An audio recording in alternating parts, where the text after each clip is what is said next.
"Professor, I want to apply to join the deep space program to help build the space station," Sincere Knight said calmly.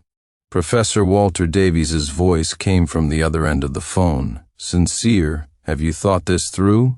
The deep space program requires 6 months of closed training, followed by 3 years of rotational shifts working in space. Once you join, you'll basically be cut off from everyone for 3.5 years. Didn't you just propose to the woman you love? Think about it again." Sincere smiled bitterly. "Professor Davies, I've made up my mind. Please submit my application for me." After hanging up, he walked out of the monastery and saw, on the other side of the mountain peak, a group of hot air balloons rising gracefully. At the same time, a notification popped up on his phone. The engagement ceremony of Port City's heiress, Victoria Sterling, and young Master Thorne, Marcus Thorne, was underway. Victoria had launched 999 hot air balloons for Marcus, and the two were exchanging engagement rings in the largest, most luxurious balloon. Marcus held Victoria, weeping with joy. The beautiful couple embraced tenderly before the cameras, the sky full of hot air balloons broadcasting their love to every corner. Sincere's eyes couldn't help but moisten. Today was his birthday, yet Victoria, the woman he loved most, who had been like an older sister to him, was getting engaged to another man at the hot air balloon base he had helped her build. 3 months ago, when he had mustered the courage to propose to her, her eyes had clearly reflected longing and deep affection. But the next second she took a call, and everything changed. He didn't understand why, and now he no longer wanted to know. When he returned home, Victoria wasn't there. Sincere took out the cake he'd bought for himself, placed it on the table, blew out the candles, and ate it quietly. It wasn't until midnight that Victoria returned with Marcus in tow. She saw him and frowned. "Didn't I say I had something on today and you didn't need to wait up?" Sincere pressed his lips together and said softly, "I wasn't waiting for you. I was celebrating my birthday." Victoria froze, then said impatiently, "How old are you, still making a fuss about birthdays? I didn't get you a gift." But she used to say that every one of his birthdays was important, a testament to the years they had spent together. Now she begrudged him even a simple happy birthday. Sincere lowered his head. "It's okay, I got you something."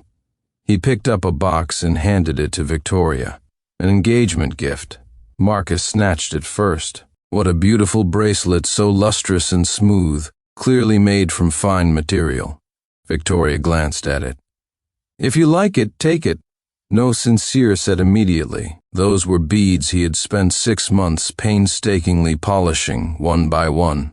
He had carried them up 1,000 steps to the monastery to have them blessed by a master, all to ensure Victoria's safety and well-being. Marcus glanced at Victoria and smirked. "I guess I'm not fortunate enough." He started to slide the bracelet off, then suddenly, his fingernail caught it with force. The precious white wood beads scattered, rolling across the floor with a clatter. Sincere stared blankly at the scattered beads, each sound tearing his heart to pieces. "Oh, I'm so sorry, I was too clumsy." Victoria took Marcus's hand, examining it carefully. "As long as you're not hurt." Turning to Sincere, her face was full of displeasure. "Sincere, it's just a bracelet. Marcus is your future brother-in-law. What's the big deal if he wears it?" "You're so small-minded." She took Marcus's arm and started to walk out. "Aren't you going to care about Sincere? Those beads are all over the floor. What if someone slips?" He brought it on himself. The door slammed shut forcefully. Sincere stood amidst the scattered beads, his heart completely cold. "This is the last gift I'll ever give you, Victoria." He knelt on the floor, searching for the beads all night. When he finally stood up, his back aching, he saw a confirmation letter from the Deep Space Program accepting his application. Outside, the world was white. The first snow of the year had arrived. Sincere's finger hovered over the confirmation button, hesitating. He still dialed Victoria's number. One last time. He would try one last time. Victoria's voice was heavy with sleep. "What do you want now?" Sincere looked at the plum blossoms outside the French windows. "Victoria, I'd like some plum blossom pastries. The plum tree in the yard had been planted specially for Sincere by Victoria every year on the first snow. Victoria would make a plate of plum blossom pastries, and they would admire the blossoms together. This was their tradition. Victoria was silent for a moment, then her voice was as cold as ice. Sincere, you're still so clueless. If I had known you'd pester me like this, I wouldn't have saved you back then. Those few words pierced Sincere's heart like 1,000 arrows. He wiped away a tear and pressed the confirmation button. At the same time, Marcus sent him an electronic invitation. The wedding date is set. Still haven't given up? A servant's son trying to cling to the master's family. Have some shame. Sincere pressed his lips together, lowered his eyes, and opened the invitation. The wedding was in 10 days, January 18th. He felt as if he'd been plunged into an ice cave. January 18th was the anniversary of his mother's death. Sincere's mother, Helen Knight, had given birth to him while working as a servant in the Sterling household. When he was 12, robbers broke into the Sterling home. His mother died from injuries sustained while protecting old Mrs. Quinn. Old Mrs. Quinn ordered the Sterling family to treat Sincere well, but as a servant's son, a love child with an unknown father, no one truly welcomed him. Only the Sterling's second daughter, Victoria Sterling, treated him exceptionally well. After his mother's death, Victoria, then 20, was moving out of the old family home to live independently, and she took him with her. He cried every night, devastated by his loss, and Victoria would patiently come to soothe him to sleep. He was extremely insecure, and she was always there for him, giving him a sense of security. When he missed his mother, her tech company made him a VR headset. Sincere, your mother hasn't left. She's just found a different way to be with you. When you miss her, put on the headset and see her. But remember, beyond the headset, Victoria is waiting for you. Victoria will always be with you. Sincere put on the headset, and his mother's image appeared before him, just like in the past, tidying the house around him, smiling gently at him. That became his long-lasting comfort and salvation. Later, his salvation became Victoria. He returned to his room. When he put on the headset again, it was Victoria's image that appeared. This was a model he had created 3 months ago, when his relationship with Victoria had taken a sharp downturn. The Victoria before him smiled gently, just like she used to. He reached out to touch her face, but only met empty air. The Victoria who loved him, who cherished him, was gone. In the afternoon, Sincere went to the Deep Space Program base for a physical examination. During the secondary confirmation, Professor Davies asked him if he had a spouse. If so, the spouse needed to sign a consent form. Sincere remembered his harshly rejected proposal and shook his head with difficulty. They gave him some documents to familiarize himself with at home. Stepping into the house, he found it brightly lit. Had Victoria returned? Sincere's heart stirred. The next second, Marcus Thorne appeared, dressed in loungewear. Sincere's back? He was full of enthusiasm, no trace of his earlier sarcasm. Come, sit down. Vicky's cooking. It'll be ready soon. He led Sincere to the dining table, acting like the man of the house.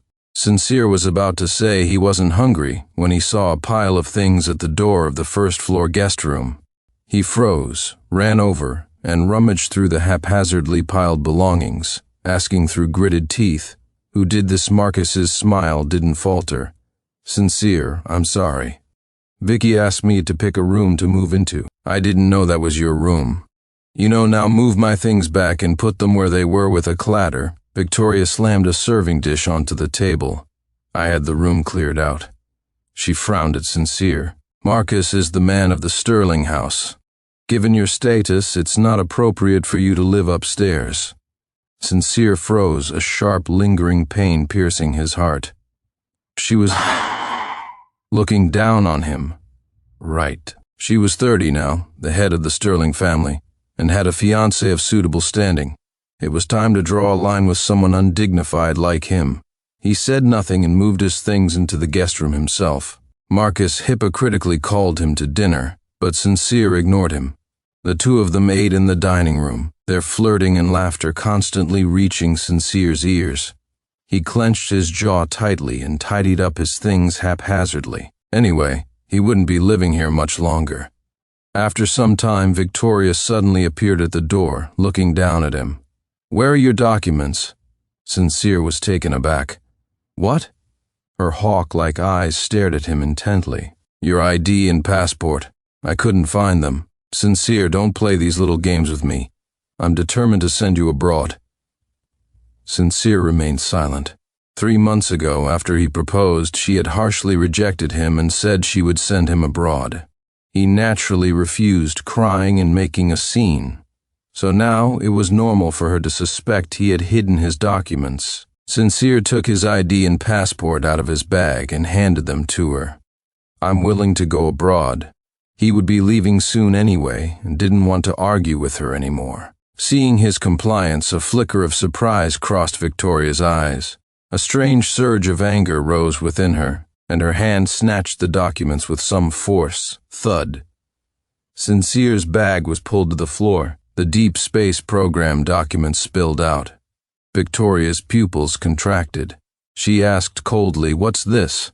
Sincere's heart leaped into his throat. He feigned composure. "I went to the Science Museum today. These are some brochures they were handing out." Victoria picked up the documents and flipped through them, her gaze stopping on the spaceflight page. As if remembering something, her expression grew darker. She raised her hand, tore the documents into shreds, and scattered them over Sincere. Wishful thinking, she stormed off, leaving Sincere standing there, the paper fragments fluttering down like snowflakes. So, she still remembered. After losing his mother, Sincere had been overcome with grief. Victoria often took him to the observatory at the Science Museum to look at the stars. She'd said, "When people leave us, they become stars in the sky, watching over those they care about." Sincere's mother is up there too. Sincere, grow up well, and Victoria will definitely develop a spaceship for space travel and send Sincere to find his mom, okay? He had wrapped his arms around Victoria's neck and said softly, "Victoria, come too." Sincere doesn't want to be separated from Victoria. Victoria held him and cooed softly, "Okay, Victoria and Sincere will never be separated." He had always remembered their promise, which was why he majored in aerospace engineering in college. But she had broken her promise. That's why she was so angry when she thought he was using this to remind her. Sincere sighed bitterly and squatted down to pick up the shredded paper, piece by piece. In the middle of the night, Sincere woke up and went out to get a glass of water. He saw Victoria lying on the sofa, fully clothed, reeking of alcohol. Had she drunk too much with Marcus? Sincere looked around but didn't see Marcus. "Victoria, wake up, go to your room to sleep." She frowned and covered her eyes with her hand. He hesitated for a long moment, then helped Victoria up and towards her room. She was tall and leaned heavily on him, her fragrance filling his nostrils. Finally, he managed to get her onto the bed.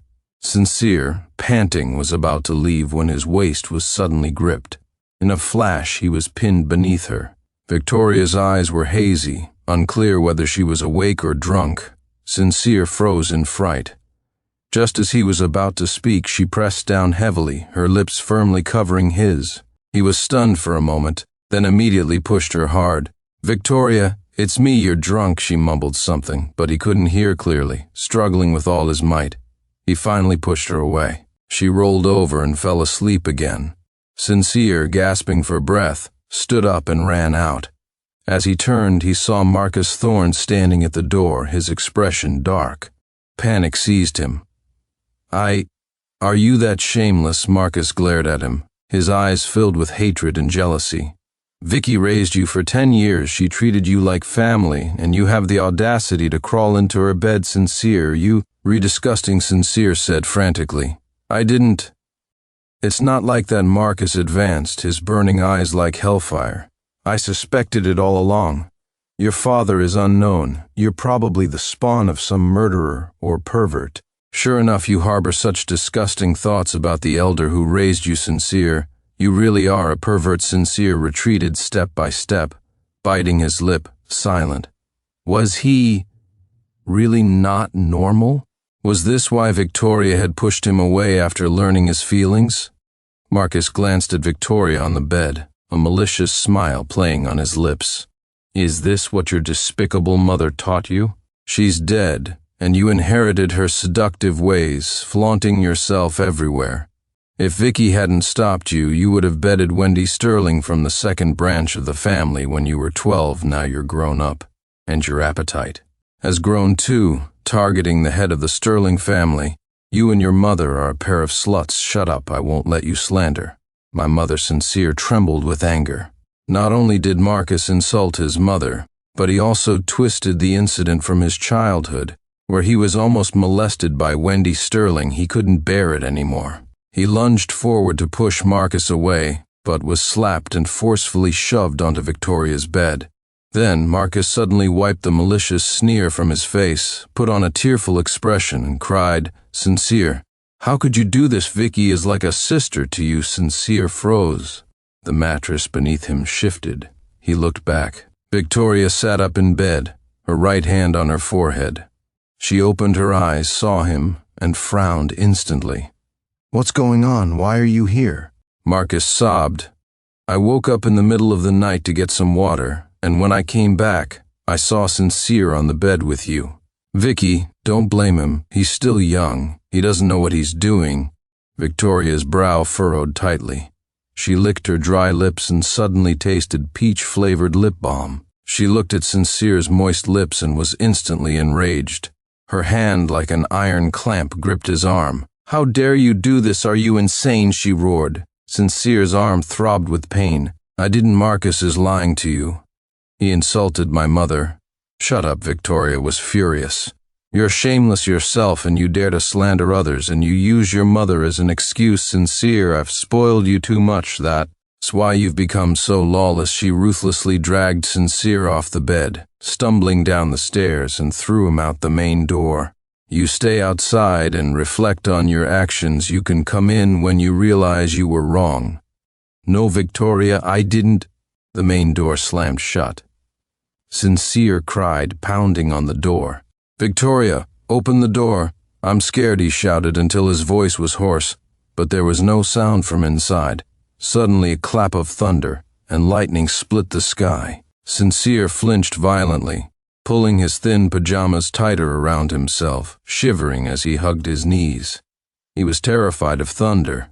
It had been thundering and lightning just like this when that woman Wendy had burst into his room. Victoria had arrived just in time to save him and had sent Wendy to prison.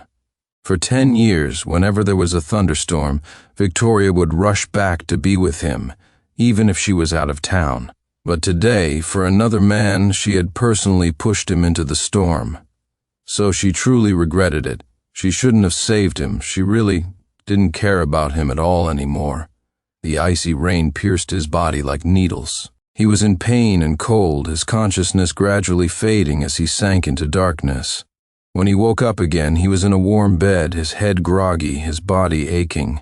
Marcus's voice was by his ear. "It's all my fault. I made Sincere sick. Vicky, with Sincere like this, let's not make him move out for now." Victoria was silent for a moment, then said, "All right, we'll talk about it when he's better. I'm sorry you had to go through this. I'm not upset. Sincere is your family, so he's my family too." A rustling sound, and the people in the room left. But Marcus was still there. His sharp fingernails lightly grazed Sincere's neck, his voice chilling. "Little swine, you've got quite a few tricks up your sleeve. All my good acting wasted. Don't think feigning illness will let you stay here. I made Vicky kick you out once. I can make her do it again." Sincere smiled bitterly to himself. He wouldn't need to kick him out. He would be gone soon enough. After Marcus left, Sincere took out his phone and saw a notification from the Deep Space program. His physical examination was passed. The reporting date was January 18th, exactly Victoria's wedding day, and the anniversary of his mother's death. A sharp pain seized his heart. It seemed he wouldn't be able to attend her wedding. Just as well. She was utterly disgusted with him. His presence would only be an eyesore.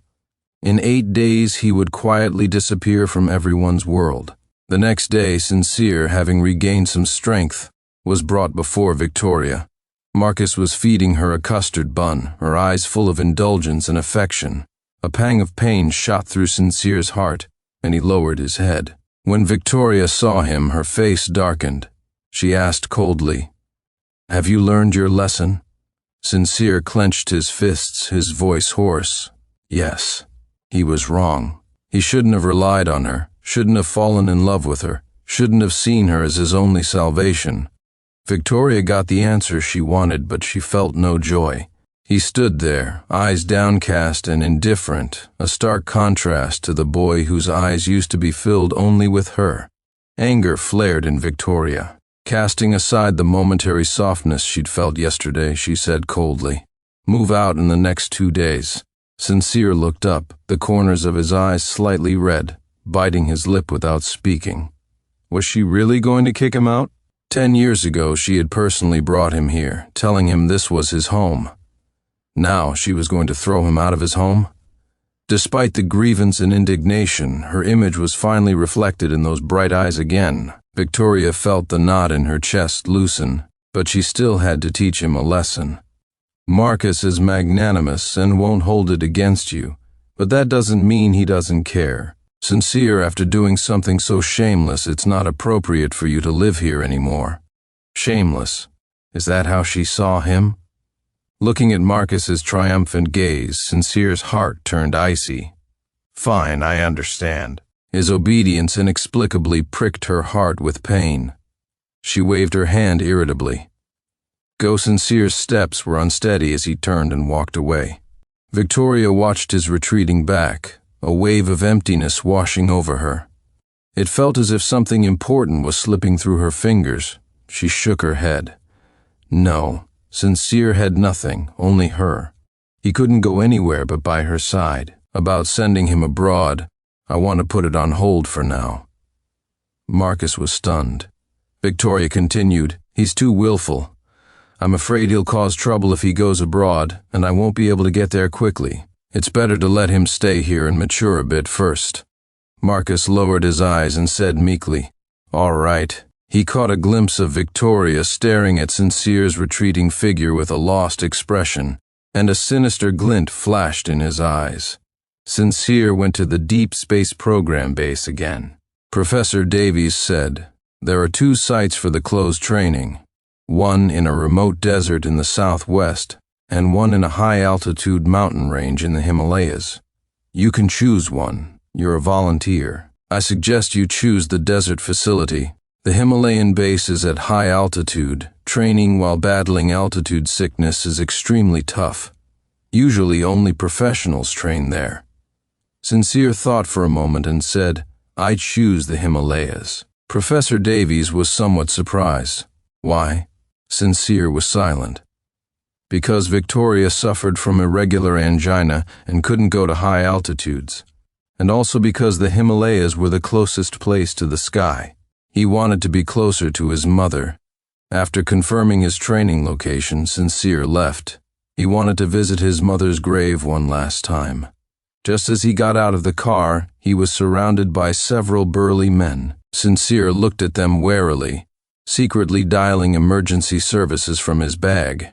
Who are you? What do you want? The leader, a man with bleached blonde hair, Blondie, sneered, young man. Instead of learning good things, you seduce other people's fiancés. I'm just here to teach you a lesson on behalf of Justice. Sincere was shocked. Marcus Thorne sent you. Seeing the men lunge at him, he turned and ran desperately. Help me, Victoria. Suddenly, a sharp pain shot through the back of his head and he fell to the ground unconscious. From the connected phone, Victoria's furious roar could be heard. Sincere, don't you touch him. I'll give you any amount of money. The next second, the call was disconnected.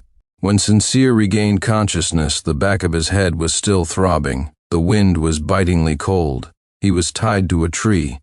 Just as he was about to call for help, he heard a familiar voice from ahead. Sincere, it was Victoria. Sincere was overjoyed. Just as he was about to respond, a cold, sharp object pressed against his throat. Blondie chuckled behind him. Don't get too happy. Do you really think she's here to save you? Otherwise. Before Sincere could understand what he meant, Victoria arrived with her people. She was sweating profusely, her breathing ragged. The moment she saw he was safe, her racing heart finally calmed. "Sincere, are you okay? I'll save you right now." The moment she saw Blondie, she suddenly froze. The anxious look on her face slowly faded, replaced by a gathering storm of anger in her eyes. "Save me, Vicky." A muffled voice came from a sack on the ground. A kidnapper untied the sack and pulled out a man. It was Marcus Thorne. He had clearly suffered. His hair was disheveled, his face red and swollen, and his body was covered in large bruises. Sincere was stunned. What was going on? Weren't these men hired by Marcus to kidnap him? How did Marcus end up kidnapped too? Blondie laughed heartily. "On one hand, the little lover you've kept for 10 years. On the other, your fiancé. Second, Miss Sterling, you can only take one. Who do you choose?" Sincere's heart tightened. He stared intently at Victoria. Marcus, trying to suppress his trembling, said, "Vicky, save Sincere first.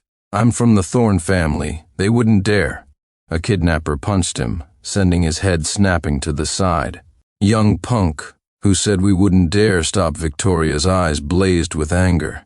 Without even glancing at Sincere, she commanded, "Bring Marcus Thorne to me," Blondie sneered, then said to the ice-cold Sincere, "Looks like your sugar mommy doesn't care much about you." Then he shouted, $5 million, Victoria, without batting an eye, threw over a travel bag.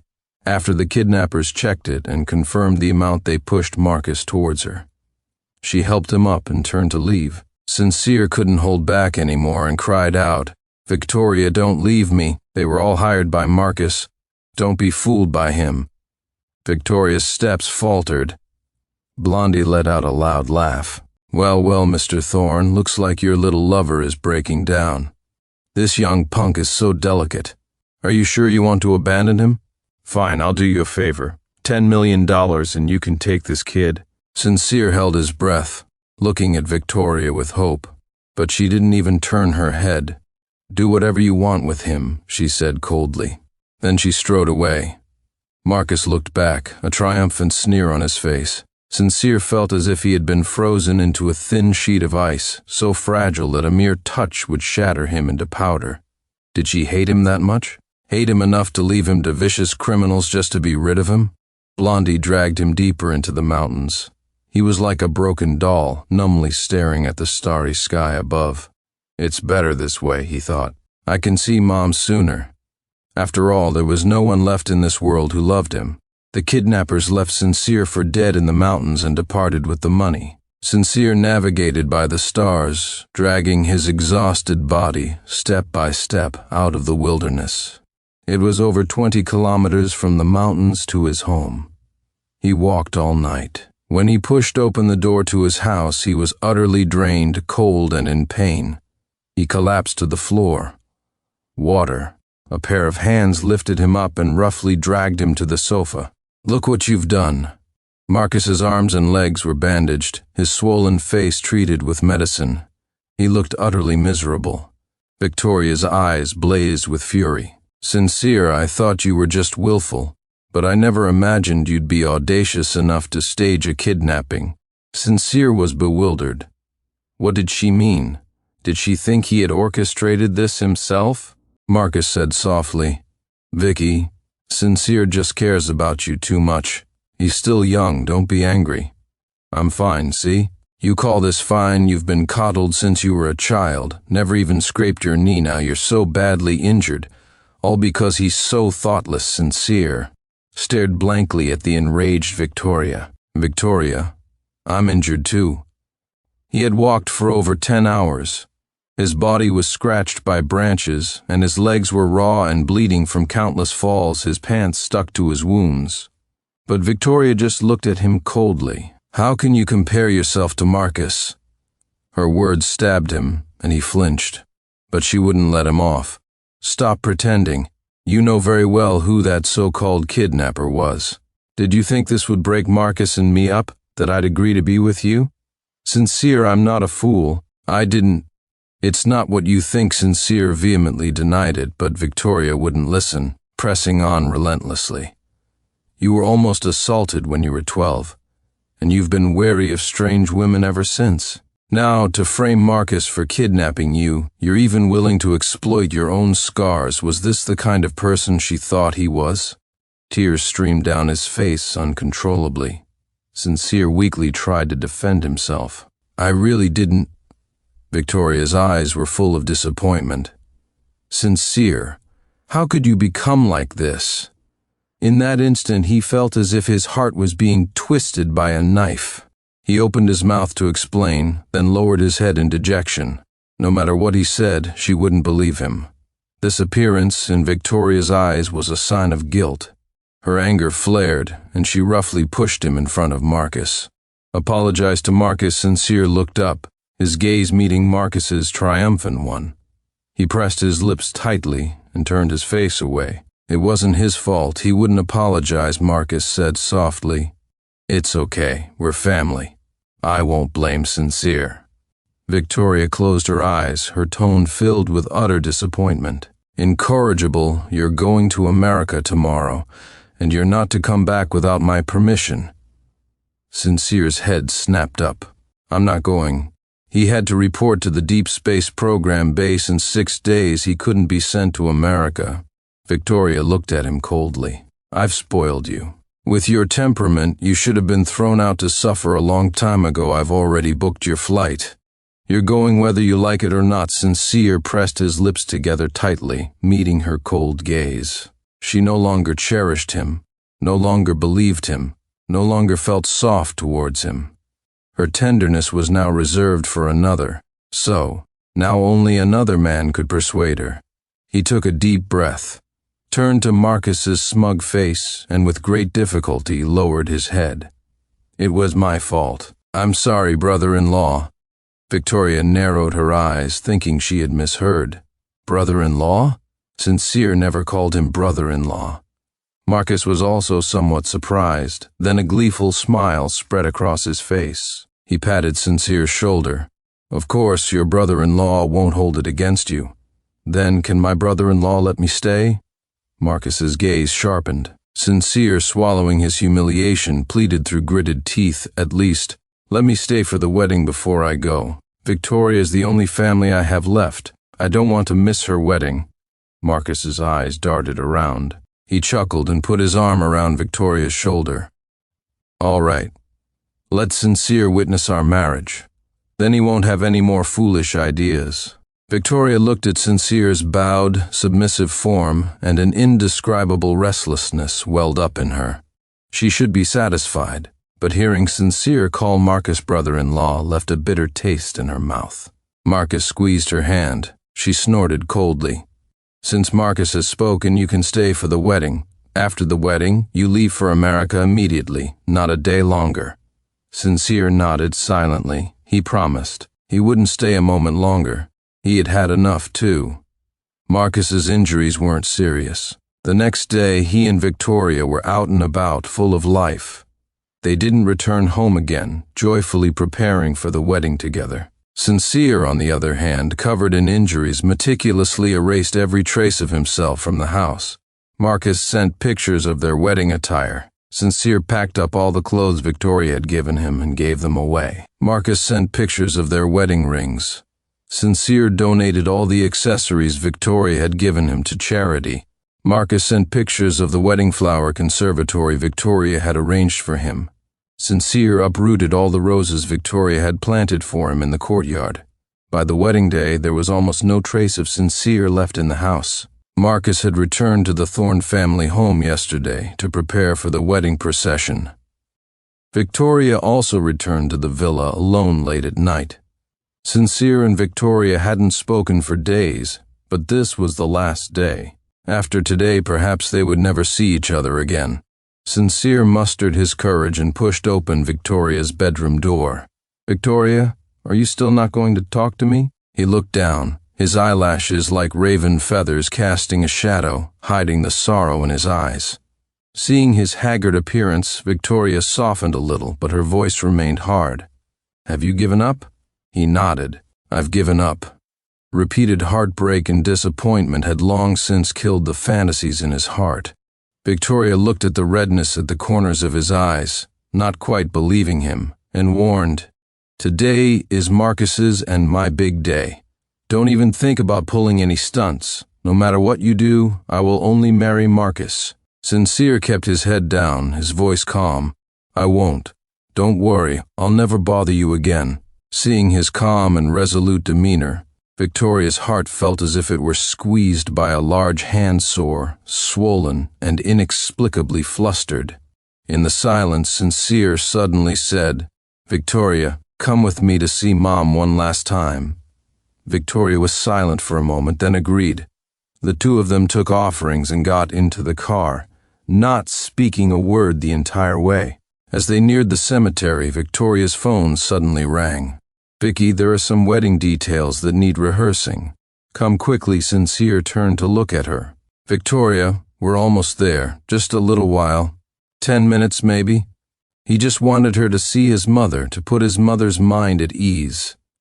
Victoria hesitated for a moment, then opened the car door beside him. "You go ahead. I'll come another day." A sharp pain pierced Sincere's heart. He lowered his head, got out of the car, and trudged forward. Victoria watched his retreating back, a sudden panic in her heart. Sincere, he turned back. She instructed softly, "Come to the wedding early." In silence, the car drove away. He placed his mother's favorite begonia pastries, lemon tea, and vibrant corn poppies in front of the tombstone. Sincere rubbed his face, forcing a light smile. "Mom, I'm doing very well. I've joined the deep space program. If all goes well, I'll be on a spaceship traveling the universe next year. I don't know which star you are. When the time comes, if you wink at me, I'll come find you, okay? Victoria is getting married today, so she couldn't make it. I'm not sad, Mom. She's taken care of me for 10 years. It was wrong of me to greedily want her for a lifetime. I understand now. No one is obligated to stay by my side forever. Even you, Mom, only walked with me for a part of the journey.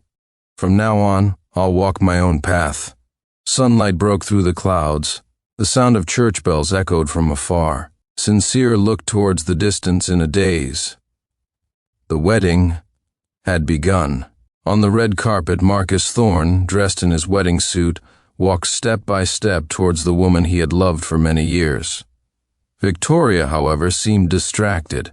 As the tall, handsome groom approached her side, she found herself wondering, why hadn't Sincere arrived yet?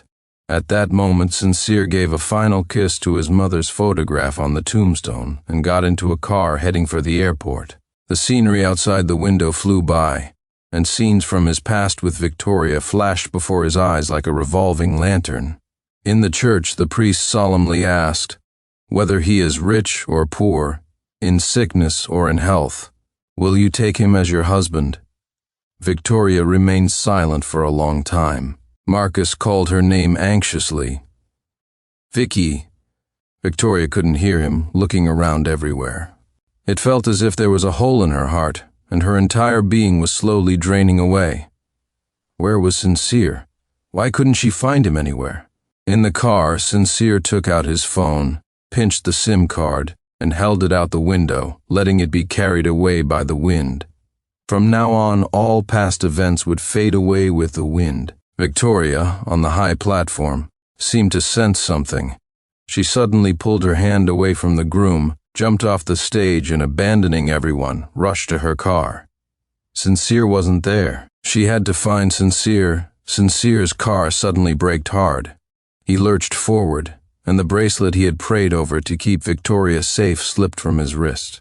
The driver apologized profusely. He waved his hand and bent down to pick it up. Because of this, he didn't see a familiar Maybach pass by him, heading in the opposite direction, speeding away. That 1 meter distance between their cars would be the closest they would ever be in this lifetime. At the entrance of the base's spacecraft module, Sincere looked back one last time, closing his eyes under the warm winter sun. "Victoria, happy wedding. Goodbye." Victoria bit her lip tightly, driving at breakneck speed. Her phone kept ringing. Both the Thorne and Sterling families were calling her, but she ignored them all. Sincere was probably just throwing another tantrum. She hadn't stayed to visit his mother with him, so he was angry and wouldn't come to her wedding. He didn't even consider how uncomfortable the Thorne family would feel knowing he went to a cemetery on a day like this. Once Marcus moved in, he would inevitably help manage Sincere's affairs. If he offended Marcus like this, and Marcus deliberately neglected him later, and she was too busy to oversee everything, wouldn't he be the one to suffer? He was still too young, too willful. She had been trying to help him maintain a good relationship with Marcus, but he didn't understand her efforts at all. Arriving at the cemetery, she got out of the car and hurried to Helen Knight's tombstone. It was empty. Begonia pastries, lemon tea, corn poppies, all neatly arranged before the grave, childishly transforming the solemn act of remembrance into a tea party, yet adding a touch of warmth and intimacy. Paying respects to his mother was never a somber affair for him, but a child's longing and dependence. Victoria had accompanied Sincere here for 9 years. This was her first time coming alone. She felt a little unnerved. She took out the incense, paper money, and chrysanthemums she had prepared a few days earlier from the trunk and respectfully placed them before the tombstone. Squatting down to wipe the dust off the tombstone, she said softly, "Aunt Helen, it's my fault. I've wronged Sincere. Don't worry, no matter what happens, I will take care of Sincere for the rest of his life." She stood up and dialed Sincere's number as she walked out. No answer. Her brows furrowed, and she sped back to the villa. Just as she entered, a warm body hugged her tightly. She instinctively thought it was Sincere and reached out to catch him. "Vicky, how could you leave me?" A tearful voice reached her ears. The person in front of her was wearing a wedding suit, his eyes red. It was Marcus. Victoria's face hardened, and she pushed him away. "Who let you come here?" She walked straight into the house. Because of her wedding, the house was filled with decorations, ribbons, balloons, large red double happiness characters, making it look very festive. But the emptiness of the house made it impossible to feel any joy. Marcus followed her, sobbing and trying to persuade her. "Vicky, Sincere isn't here. I know he doesn't like me, but how could he run away from home on our wedding day? You left me alone at the altar. Everyone was laughing at me. Too noisy." Victoria clenched her fists, her lips pressed together, searching floor by floor. "Sincere, stop throwing a tantrum. You're grown up now. Can't you be a little more sensible? I even abandoned my wedding for you now. There's a huge mess. Can you just behave?" Nothing. He was nowhere. She stood before the second-floor French window, looked up, and her breath caught. All the roses in the courtyard were gone, leaving only bare earth, like an open wound, starkly exposed in their home. Panic slowly began to spread within her. Victoria forcefully pushed open Sincere's bedroom door. It was empty. The clothes and shoes that had been moved down and left in a messy pile were gone. The computer on the desk was gone. The accessory box in the cabinet was gone. The entire room was as neat as a model home, without even a single strand of Sincere's hair left behind. She sat on the bed, gripping the edge so tightly it felt as if a hand was also gripping her heart, squeezing it until it ached. She took a deep breath and called her assistant. "Find out what Sincere has been up to lately, and track his phone's location." An empty chill seeped into her every pore.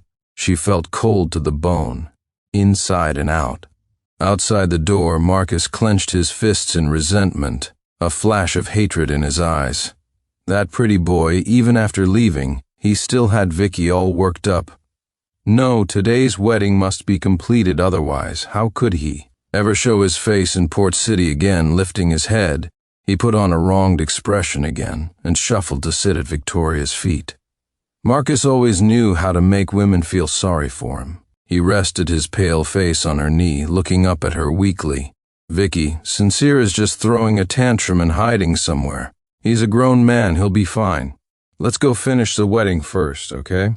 After the wedding, I'll help you look for him." With both the Thorne and Sterling families searching, how could we not find one person? Victoria was growing impatient when her phone rang, interrupting him. She shrugged off his hand that had stealthily crept onto hers and quickly answered the phone. "Did you find anything?" "CEO Sterling, Mr. Knight sold many clothes and shoes on a second-hand website a couple of days ago. They looked like things he usually wore. Also, his friends said he suddenly met up with them and gave them a lot of tie clips and cufflinks. I checked. They were all gifts you've given him over the years. Victoria's heart sank with every word. So Sincere had been planning to run away from home all along. Her face darkened as if it were about to drip water. She tried her best to control herself and asked through gritted teeth, what else? Where is his phone located? Checking. Found it at Port City General Hospital. Victoria froze abruptly. All the anxiety, anger, and gloominess were put on pause. Only panic spread rapidly. Thinking Sincere might have had an accident, she couldn't care about anything else and rushed out. Marcus lunged forward and grabbed her waist, pleading desperately, "Vicky, please, come back with me and finish the wedding, otherwise I'll really become the laughingstock of the entire city. It will also affect the relationship between our two families." Victoria's face turned cold. She violently shook off his arm. Marcus stumbled and fell to the ground. She looked down at him, her eyes full of disdain. "You should understand one thing. The Thorne family is not yet qualified to discuss relationships with the Sterling family. I brought you in to act out this wedding charade because you were obedient and easy to control. Marcus, you should know, without Sincere you are nothing to me." She left without a shred of mercy. Marcus sat on the floor, almost grinding his teeth to dust. Sincere Knight, he had truly underestimated that young punk. He wouldn't give up. Victoria couldn't just dump him like this. Victoria rushed to the hospital, only to find her assistant standing there, head bowed, afraid to speak. Her brow twitched. She asked in a low voice, "Where is he?" The assistant wiped the sweat from her forehead and held out a hand. A SIM card lay in her palm. "Mr. Knight isn't here. His SIM card was stuck to the tire of a car and was brought here. Presumably he threw the card away." The assistant squeezed her eyes shut, bracing for Victoria's wrath. A vein throbbed in Victoria's temple. She was clearly on the verge of an explosion. But she managed to hold it in and took the SIM card. She had to admit, Sincere wasn't just throwing a tantrum this time. He really wanted to leave her. Was he that wronged?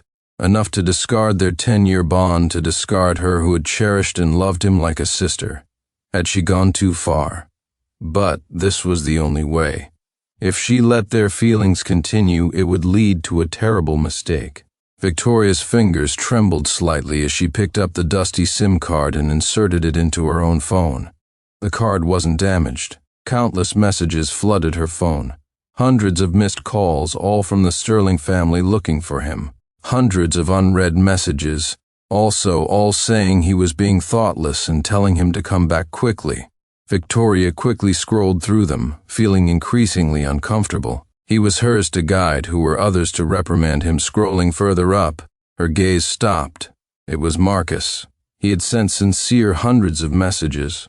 Were they that close? She opened Marcus's messages and froze instantly. "Little punk, look at my wedding ring. This is the biggest pigeon blood ruby in the world. I am the master of the Sterling house, you little punk. Get your ass out of the country, or else you'll see what happens after I'm married. Heard you had your eye on this suit before? Not bad taste. But a bastard like you, how dare you propose to Vicky? Aren't you disgusted with yourself? Look closely, this is my suit now. Sad? This is the difference between the master and a servant. As long as I ask, Vicky will give me anything. Ran into Wendy Sterling yesterday. It's been 10 years and she's still thinking about you. A pretty boy's a pretty boy. Vicky doesn't want you anymore. Why don't you go look for Wendy? You're best at leeching off women anyway. She's got a dozen lovers. One more like you won't matter." Victoria's breathing grew heavier, her jaw clenched tighter and tighter, until finally she slammed her fist onto the car in uncontrollable rage.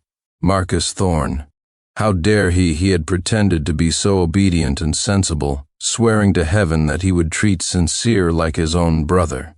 But behind her back, this was his true face. He was tired of living. Victoria coldly instructed her assistant, issue a public announcement. Terminate the engagement with the Thorne family. The assistant was stunned. CEO Sterling. Now the assistant didn't dare ask further and made the call. Victoria continued to scroll through the phone, finding Sincere's chat history with Professor Walter Davies. The words Deep Space Program caught her eye. She remembered the document she had seen in Sincere's room, and her mind went blank for a moment. Space flight. Sincere was going to leave Earth? Victoria didn't have time to think. She dialed Professor Davies's number. Professor Davies had taught Sincere for 4 years and had heard about Victoria, this sister figure, and also knew of his students' feelings. For Sincere to join the Deep Space Program so decisively, something must have happened between him and this woman. He didn't want to say much to Victoria, but Victoria was very sincere, saying Sincere had left without a word, and his family was very worried, hoping at least to see him. Professor Davies was somewhat moved, and also worried that Sincere, being young and impulsive, might regret his decision. So he gave Victoria the base's address, but he made it very clear whether they met or not was up to Sincere himself. At this moment, Sincere had just finished a briefing at the base with fellow volunteers and was about to enter a simulated spacecraft for a flight experience. Professor Davies suddenly called, informing him that Victoria had arrived. He was somewhat surprised. Wasn't Victoria getting married? How could she be here?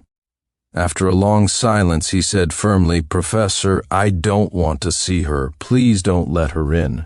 Unexpectedly, Victoria snatched the phone and said urgently, "Sincere, don't go, come back with me. We need to talk properly. Tell me whatever dissatisfaction or grievances you have, I can solve them all." Sincere lowered his head and smiled bitterly. If she had said this to him just a day earlier, he wouldn't have believed how happy he would be. Unfortunately, it was too late. His heart was already dead.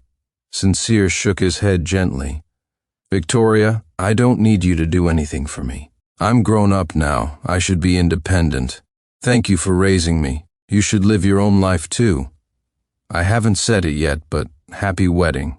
Hearing his words, which sounded like a farewell, Victoria could no longer contain her panic. "No, I didn't get married. It was my fault.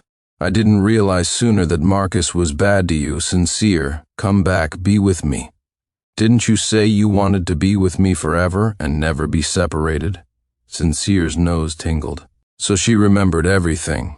But she still pushed him away. He no longer believed it, nor did he need it. "Victoria, those were just childish words from long ago. Let's forget them." "No, they weren't childish words, we promised," Victoria shouted into the phone, distraught, but Sincere had already hung up. She asked Professor Davies with red eyes, "Where on earth is Sincere?" Professor Davies sighed. "It's too late." Victoria's eyes instantly turned crimson. Professor Davies, feeling for his student, couldn't help but complain, "What were you doing before I heard Sincere propose to you 3 months ago and was rejected? If you had accepted him then, you could have withdrawn his application once as his spouse you yourself gave up the chance to be part of his life." Every word struck Victoria's heart. A pain shot through her chest and she staggered back 2 steps. Her Sincere, who had once longed so much to spend his life with her, it was her who had personally pushed him away. Just then, an announcement came over the intercom. "The spacecraft module is now open. All volunteers, please enter in an orderly manner." Volunteers. Victoria looked up sharply, recalling the vast expanse of spacecraft modules she had passed on her way in. She turned and ran back frantically. "Sincere, don't go. I'm here to get you." She pushed herself forward with all her might, every muscle in her body working at high speed, her heart feeling like it would explode under the overload. But the base gate closed slowly, inch by inch, in front of her. Inside, before a neat row of spacecraft modules, she spotted Sincere's tall, straight back at a glance. Sincere, she rushed to the gate, pounding on it with all her strength, but the bulletproof glass didn't budge. Victoria looked at Sincere inside, about to enter the module, her eyes wide with desperation. He seemed to hear something and slowly turned around. A sliver of hope rose in Victoria's heart. She screamed at the top of her lungs, "Sincere, come back quickly," but Sincere merely looked up at the sunlight behind him, then turned and walked into the dark hatch without a backward glance. The hatch closed, cutting off Victoria's view. She heard the massive engines shake the earth, dust and smoke rising to obscure her vision.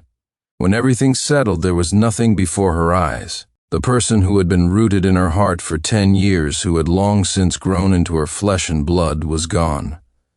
Her heart suddenly clenched in agony, as if a piece had been brutally torn away. Victoria clutched her chest, her body convulsing as she collapsed, losing consciousness. When she opened her eyes again, it was night. Victoria lay in a hospital bed. Opposite her sat Alistair Sterling, her adoptive father. Alistair looked stern, his voice authoritative. "Look at the mess you've made, running away from your wedding in public, and then unilaterally announcing the annulment of the engagement. Do you have any idea how much this will impact the Sterling family?" Victoria was distracted. "Impact what? The Thorne family is nothing to fear. The Thornes indeed aren't much, but your breaking your word like this will make outsiders think you lack decorum, damaging the Sterling family's reputation." Victoria sat up and massaged her temples. "I know. I'll make the Thorne family take the blame. No one will say anything." Alistair snorted coldly. "You're willing to go this far for him. Don't you forget Sincere Knight's status." Victoria froze, pressing her lips together, silent. Yes, she and Sincere could not be together as lovers. Ever since Sincere's mother died 10 years ago, he had been despondent, believing he had no family left in the world. Victoria couldn't bear to see him like that, so she secretly began to investigate his father. But it was too long ago, and there had been no progress. Until 3 months ago, when Sincere proposed to her. Evan knew how happy she was. That foolish boy had prepared everything behind her back, wanting to marry her with such desperate courage. They had long understood each other's hearts. It was just that he had only recently graduated. She had wanted him to enjoy a few more years of freedom, but he was so impatient. Just as Victoria was about to accept, she received that call. Her assistant told her that Sincere's father was her cousin, Charles Sterling.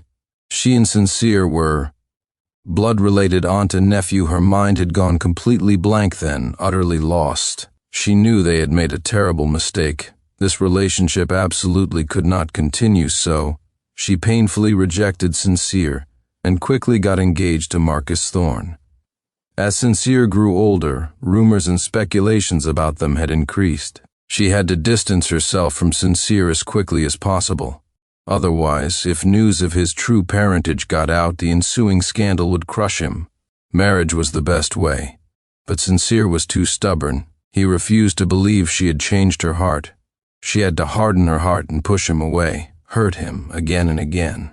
Now, he was really gone, and she wasn't happy at all. Alistair saw her dazed look and warned her sternly that brat leaving is the best outcome. You are forbidden to look for him again. Get married and have a child as soon as possible. Don't let outsiders gossip about your relationship anymore. He said earnestly, "Vicky, the Chin Corporation has a 100-year legacy. It cannot be tainted with such filth." Alistair Sterling left. Victoria tossed and turned, unable to sleep. Thinking of Sincere's resolute back as he left, her heart felt as if it were being sliced, piece by piece. She couldn't be separated from him. Even when she decided to draw a line with him, even when she planned to send him abroad, she had never truly thought of being apart from him.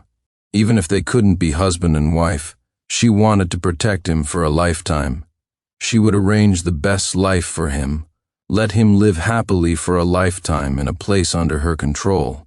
But he had escaped her control, flying far away to the stars.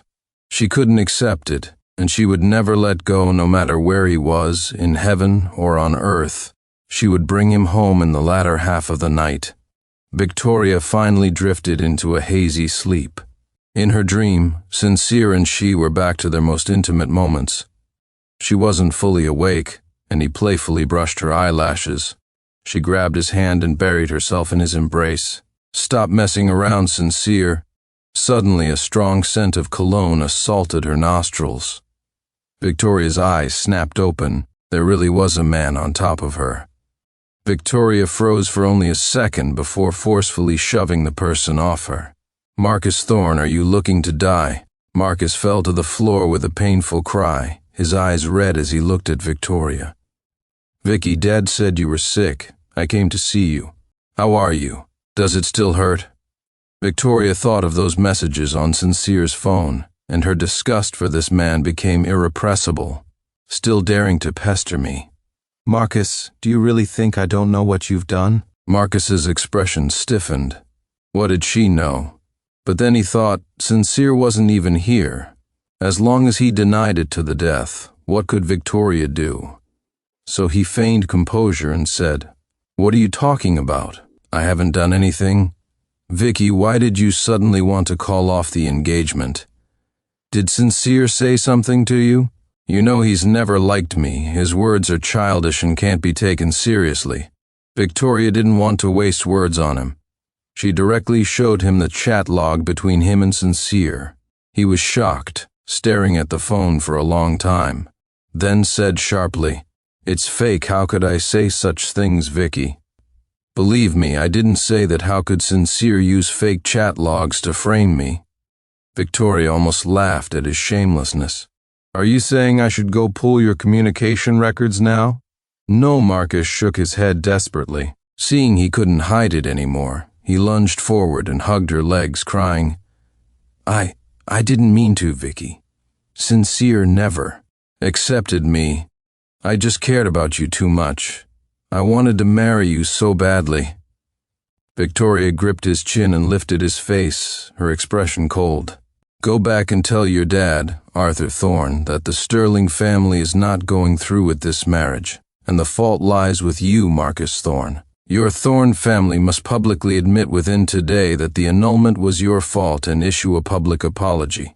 If I hear even a whisper of gossip about the Sterling family, the Thorne family can forget about getting another project in Port City ever again."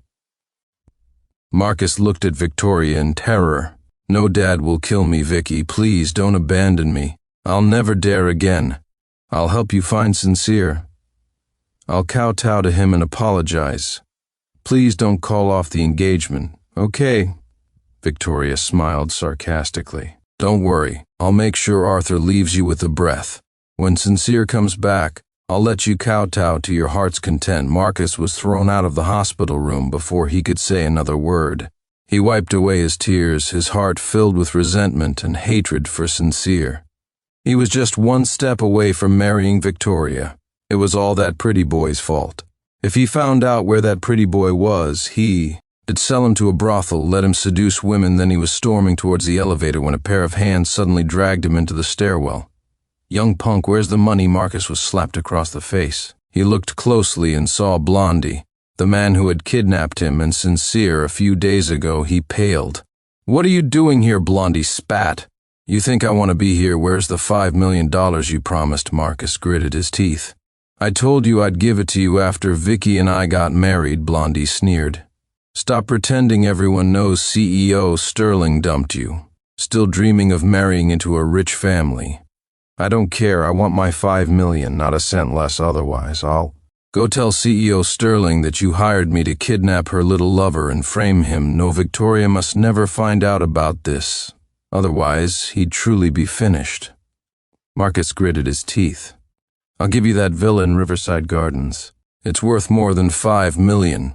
Just keep your mouth shut." Blondie's face immediately lit up with a smile. "That villa could sell for at least $10 million, he patted Marcus's face.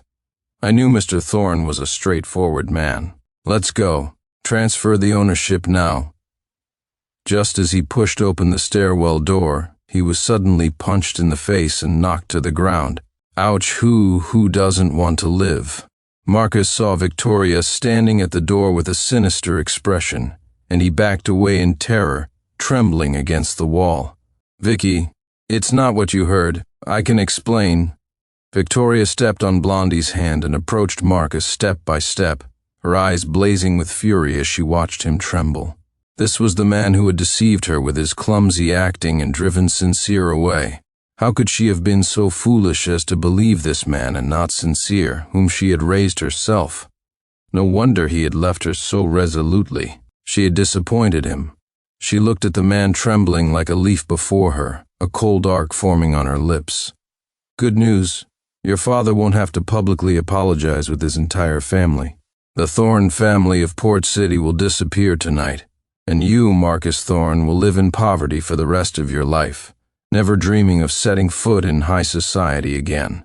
Marcus collapsed to the floor. Watching Victoria's retreating back, he couldn't help but shout, "Victoria Sterling, you can't do this to me. It's not my fault, it's because you were too cowardly to face your own feelings, choosing me again and again, that you broke his heart. You were the one who drove him away." Victoria's heart began to ache violently again. She clutched her chest, gasping for breath, her eyes stinging. She knew. She was the main culprit. No matter the cost, through heaven and earth, she would find Sincere, no matter whose son he was, no matter what their relationship. In this lifetime, he could not leave her at this moment. Sincere had just finished his first simulated flight experience and was on a plane to a remote Himalayan training facility with his group of volunteers. It was everyone's first flight, and they chattered excitedly, sharing their experiences in the space simulator. The woman next to Sincere, however, was very quiet. She was tall, with a powerful aura, and sitting next to him made him feel somewhat pressured. He already had some aversion to unfamiliar women, and this type, who seemed full of aggression, made him want to keep his distance even more. The woman glanced at him coolly, then leaned back and closed her eyes to rest. He breathed a sigh of relief, turned his head to look out the window. It was raining through the clouds, and the window was covered in water droplets. Halfway through the journey, the plane suddenly jolted. Sincere gripped his seatbelt tightly in alarm. An announcement began. "Ladies and gentlemen, please pay attention. Our aircraft is currently passing through an area of unstable air currents and will experience continued turbulence. Please remain seated and fasten your seatbelts." Immediately after, the plane began to shake violently, almost throwing people out of their seats. The cabin instantly descended into panic. Sincere had never encountered such a situation before, and clutched the back of the seat in front of him. He had just said goodbye to his old life. He wasn't going to die here, was he? Images of horrific plane crashes uncontrollably flashed through his mind. His brows furrowed, his heart pounded, and his breathing became rapid. In his dizziness, a slender hand pulled down an oxygen mask and placed it over his nose and mouth. "Relax. Deep breaths. Sincere, don't be nervous. It's okay." A soft, calm female voice vibrated against his eardrum, and he instinctively obeyed.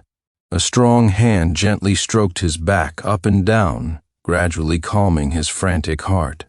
A few minutes later, the plane passed through the turbulence and stabilized. Only then did Sincere realize he was practically hugging the woman, his hand still gripping her arm tightly. He quickly let go. A pair of red handprints appeared on her fair arm. He was somewhat embarrassed. "Sorry, I was too nervous." The woman chuckled softly. "It's fine." She naturally removed his mask. Sincere felt as if she had patted his head reassuringly. Then she got up to check on the others. Sincere touched his warm head, unsure if it was his imagination. As the woman made her rounds to the front, a young boy boldly asked, "Miss, are you the director of the training camp?" Many people looked over curiously. She scanned the group and said calmly, "I'd prefer you to call me instructor. My name is Willow Forrest, and I'm in charge of all your training this time. We've just had an eventful but safe start. Remember this feeling. I hope the rest of the training won't be too stimulating for you." "Great, a hard-nosed instructor. We're saved." "Wow, my heart is already racing. Are you sure it's not because you're captivated by the instructor's coolness? Instructor Forrest, do you have a boyfriend?" When the last question was asked, everyone quieted down, anticipating her answer. After all, Willow Forrest was strikingly attractive, with a cool and heroic demeanor, and was very popular with the male trainees. Sincere, also curious, hid in the crowd and peeked at her. Who knew her eyes seemed to have radar, instantly locking onto him. He quickly averted his gaze, pretending not to look, but secretly pricked up his ears to listen. A hint of a smile flashed in Willow's eyes. She said, "That question, I'll answer it when you graduate from the training camp." A collective sigh of disappointment. Sincere also turned his head to continue looking out the window. The rain had stopped. The sunlight above 10,000 meters was exceptionally brilliant. Someone sat down in the seat beside him. Willow looked at the back of his head, which was turned away from her, and couldn't resist reaching out to smooth a strand of hair tousled by the oxygen mask. Sincere saw the woman's movement in the reflection from the window, held his breath nervously, but by some strange impulse didn't move away. He belatedly realized that he didn't seem to be afraid of her anymore. Was it because the brief moment of reliance during the turbulence had dispelled his defenses, or was it that when she spoke he felt a hint of familiarity? Sincere Knight. His heart skipped a beat. He answered hastily. Present a soft, pleasant laugh came from above his head. He inexplicably blushed. Willow glanced out the window and told him, "It's going to be a beautiful day today." Sincere looked at the rolling sea of clouds and felt that his gloomy heart, like the sky after rain, had cleared up. When they disembarked, the notoriously fickle high-altitude weather was showing a rare, gentle side. The warm winter sun shone on the snow-capped plateau, a vast and magnificent vista unfolding before them. Unfortunately, Sincere had no time to appreciate it. Most of the volunteers were suffering from varying degrees of altitude sickness, collapsing one after another on the way to the base. Sincere also felt chest tightness, nausea, and a splitting headache. "Sincere, open your mouth." A straw was placed between his lips, and a warm hand touched his forehead. Willow instructed him, "No fever. Drink this rhodiola solution. It'll help you feel better. And this, American ginseng slices. Hold them in your mouth after you finish drinking." Sincere sipped the rhodiola oral liquid, then lifted his eyelids and saw her get up and leave. She was tall and moved somewhat awkwardly in the confines of the vehicle, but all the volunteers on board needed her attention. A young boy looked pitifully at Willow. "Instructor Forrest, I feel so awful. Can you sit next to me and comfort me a little?" Sincere silently put the ginseng slice into his mouth. "Ugh, it tastes terrible." Willow met the boy's slightly reddened eyes and placed a packet of rhodiola in his hand. "We instructors only punish, we don't comfort. Classmate Jasper Young, if you're feeling unwell, drink more of this." Jasper Young stared, reluctantly accepted the entire packet of rhodiola, and bit into it fiercely. Sincere couldn't help but chuckle. This Willow Forrest was too straightforward. So happy, not feeling unwell anymore? Willow, having completed her rounds, caught Sincere snickering as soon as she returned. He quickly shook his head, closed his eyes, and leaned back against the seat to rest. Willow smiled. As the vehicle navigated a sharp turn on the mountain road, she naturally let his head rest on her shoulder. Sincere felt a little embarrassed, but he was truly uncomfortable and didn't want to move, so he pretended to be asleep. Willow's phone vibrated. She opened it to see a message from Professor Davies. "Have you seen Sincere Knight? He's young and has been hurt by his family. You need to take extra care of him." Willow turned to look at Sincere's fluffy head, her sharp brows relaxing. She replied with one hand, "He's very well behaved. I'll take good care of him."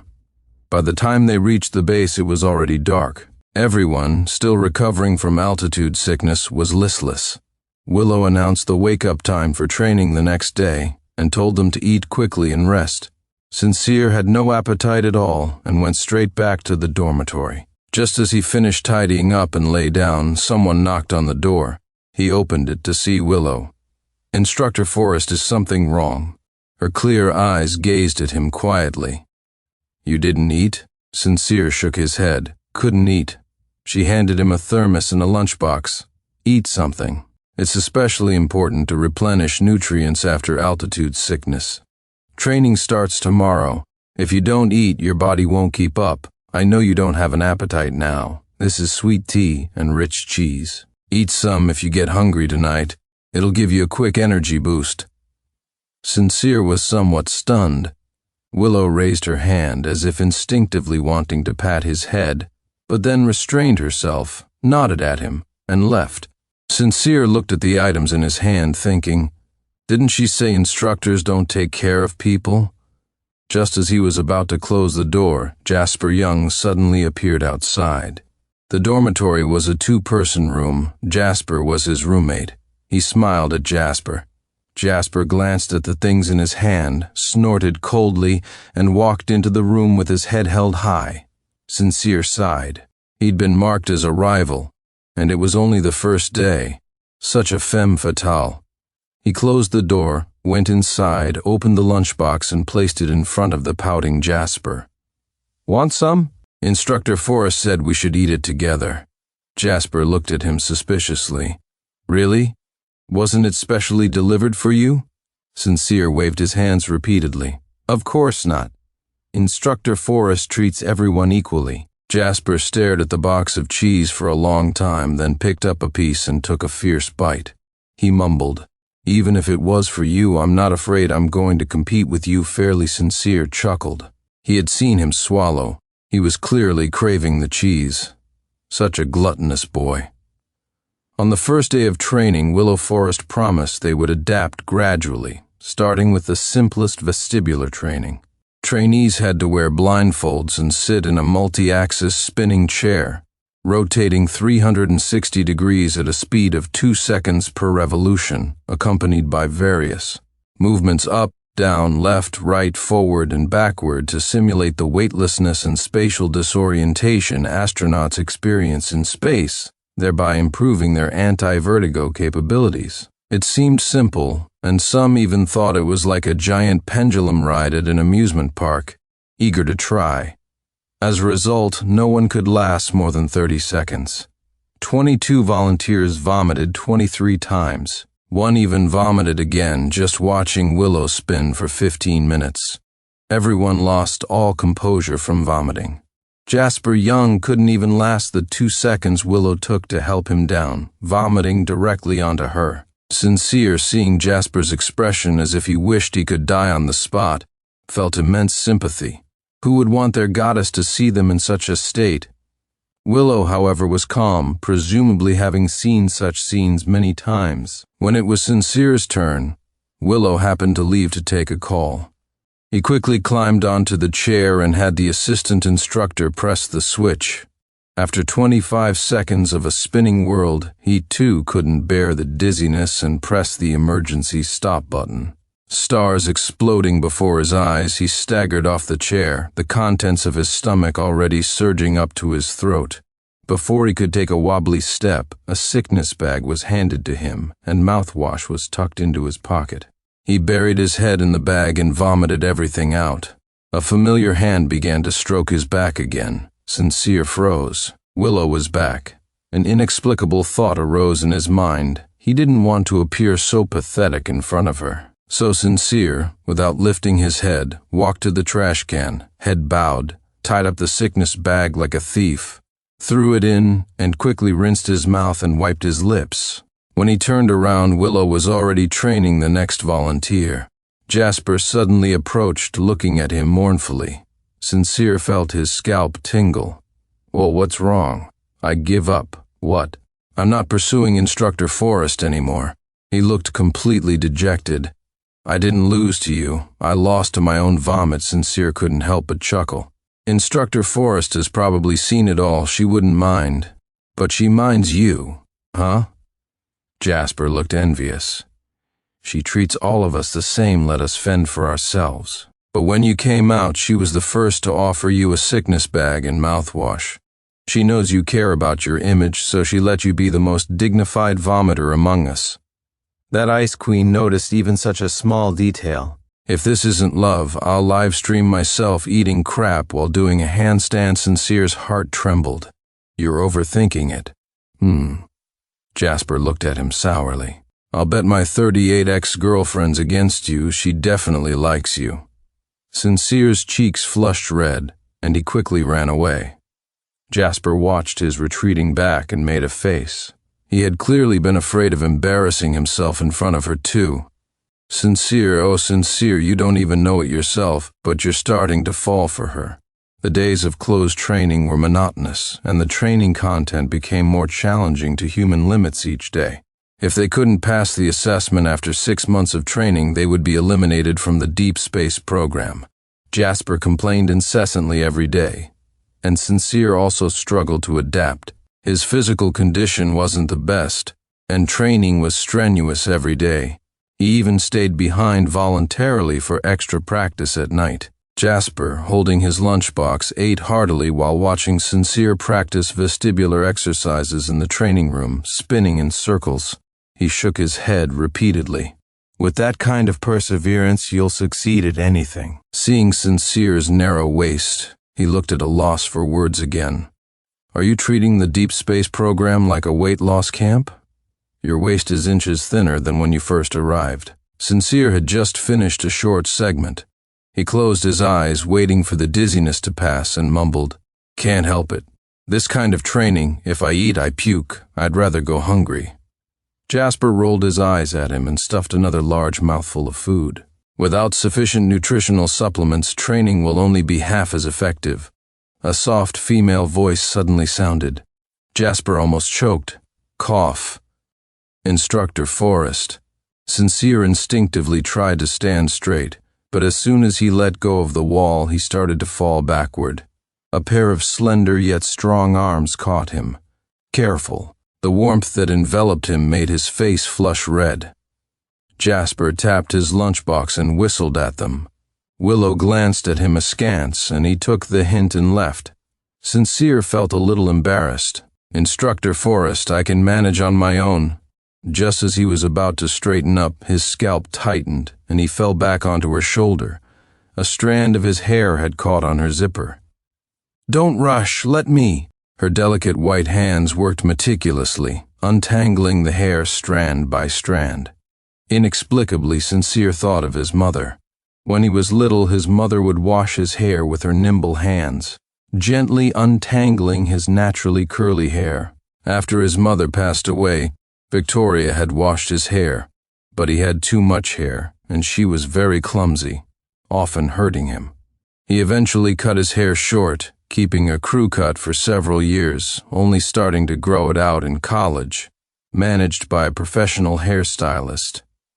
He had never imagined that someone else could tame his wild curly hair so perfectly. After separating the zipper in his hair, Willow looked at him standing there blankly. Her heart softened, and she asked gently, "Is there any problem with the training?" Sincere was a bit dejected. "I still can't get used to the dizziness and weightlessness." Willow smiled. "Your movements just now weren't standard. Do it again, I'll teach you." Sincere began again under her guidance. Perhaps it was the graceful figure behind him distracting him, but he really didn't feel as dizzy. By the time training ended, it was already 9:30 p.m. Sincere was about to thank her and return to the dormitory when his stomach let out a loud rumble. He embarrassedly clutched his stomach, wishing he could find a hole to crawl into. Willow didn't tease him. She beckoned to him. "I saved some supper for you. Come and eat." Sincere hesitated for a few seconds, but ultimately couldn't resist the temptation of food and followed her.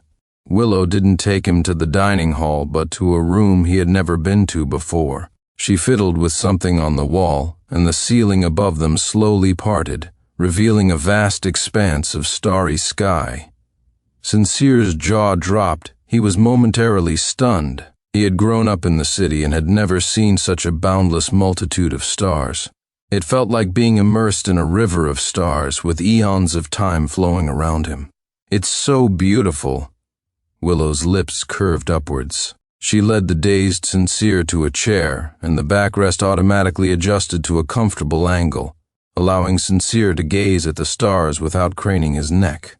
Just as he was about to ask where this place was, a piece of beef jerky was popped into his mouth. He chewed it a few times unconsciously, and a rich aroma filled his senses. Delicious. High plateau yak beef, high in protein, helps with muscle synthesis and boosts immunity. Willow placed the jerky in his hand. "Don't skip meals for training anymore. If your weight isn't up to par, you won't be able to go on the spacecraft either. Sincere secretly looked at her profile as she gazed at the stars, a sweet feeling rising in his heart. Thank you, Instructor Forrest. Eating beef jerky under the starry sky at an altitude of 4,988 meters was truly a magical life experience. Instructor Forrest, is this room specifically for stargazing? Yes, in a while you all will come here for training too. Sincere was full and also relaxed. His curiosity about Willow naturally slipped out. Instructor Forrest, why did you join the deep space program? Does your family support you? Willow was silent for a moment, then said, My mother passed away when I was 14. Sincere was stunned and quickly said, I'm sorry, No need to apologize, it's been many years. Willow glanced at him, then looked back at the stars. At that time I had to go live with my father, who had divorced my mother many years prior, and I also changed to a new school. There I met a little boy who had also lost his mother. He told me that when people pass away, they become stars in the sky, watching over their loved ones on Earth. So I had to live well, so the stars wouldn't be sad and wouldn't fall. He also said that he wanted to be an astronaut in the future, fly a spaceship to see his mom, and he invited me to go with him.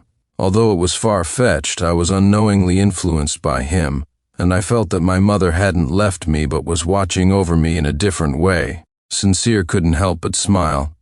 So you came? What about him? Did he become an astronaut? Willow said gently, He will succeed.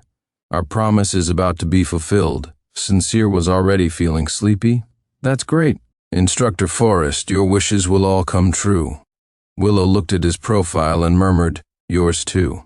Under Willow's guidance, Sincere's training progressed significantly.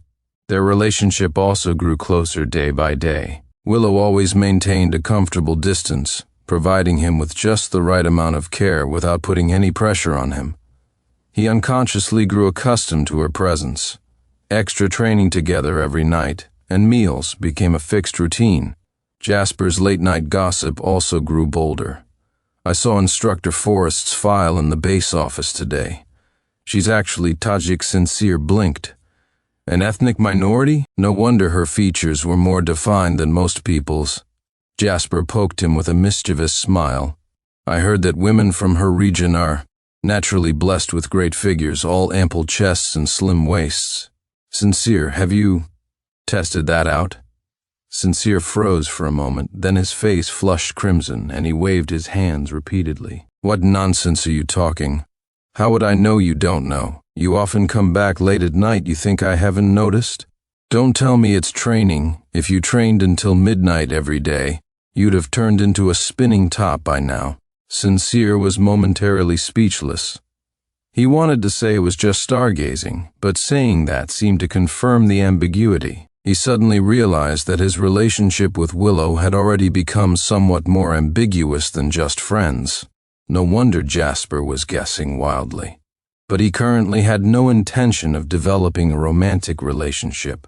His last relationship had ended quite miserably. He no longer had the energy for it. If Willow really had feelings for him, he should put a stop to it in time. But the thought of distancing himself from her also made him feel a little unhappy. He frustratedly pulled the covers over his head and didn't sleep well all night. For the next few days, he declined Willow's dinner invitations. Willow seemed to understand his meaning. She said nothing and simply bid farewell after training. Without her initiative, they retreated to the most ordinary instructor-trainee relationship. Sincere breathed a sigh of relief, yet felt an emptiness in his heart. This morning, while everyone was training, the power suddenly went out, plunging the entire base into darkness. Willow organized the trainees to leave in an orderly manner, made a few calls, and then stopped Sincere as he was walking past her. The solar panels are broken. I need an assistant to go out with me to repair them. Are you in? By some strange impulse, he nodded. The broken panel was on a snowy mountain. The two of them geared up and set off, wading through knee-deep snow. Sincere had never seen so much snow and struggled to walk. Willow, without turning her head, accurately took his hand. Sincere froze. Willow pulled him straight ahead. Hurry up. The weather has been bad lately. I'm afraid the wind will pick up soon. Oh. Sincere, suppressing his racing heart, followed her up the mountain. The solar panel was suspended on a cliff. Willow put on her safety harness, slung the toolbox over her shoulder, and climbed up. Sincere watched, his heart in his throat, unconsciously tightening his grip on the safety rope.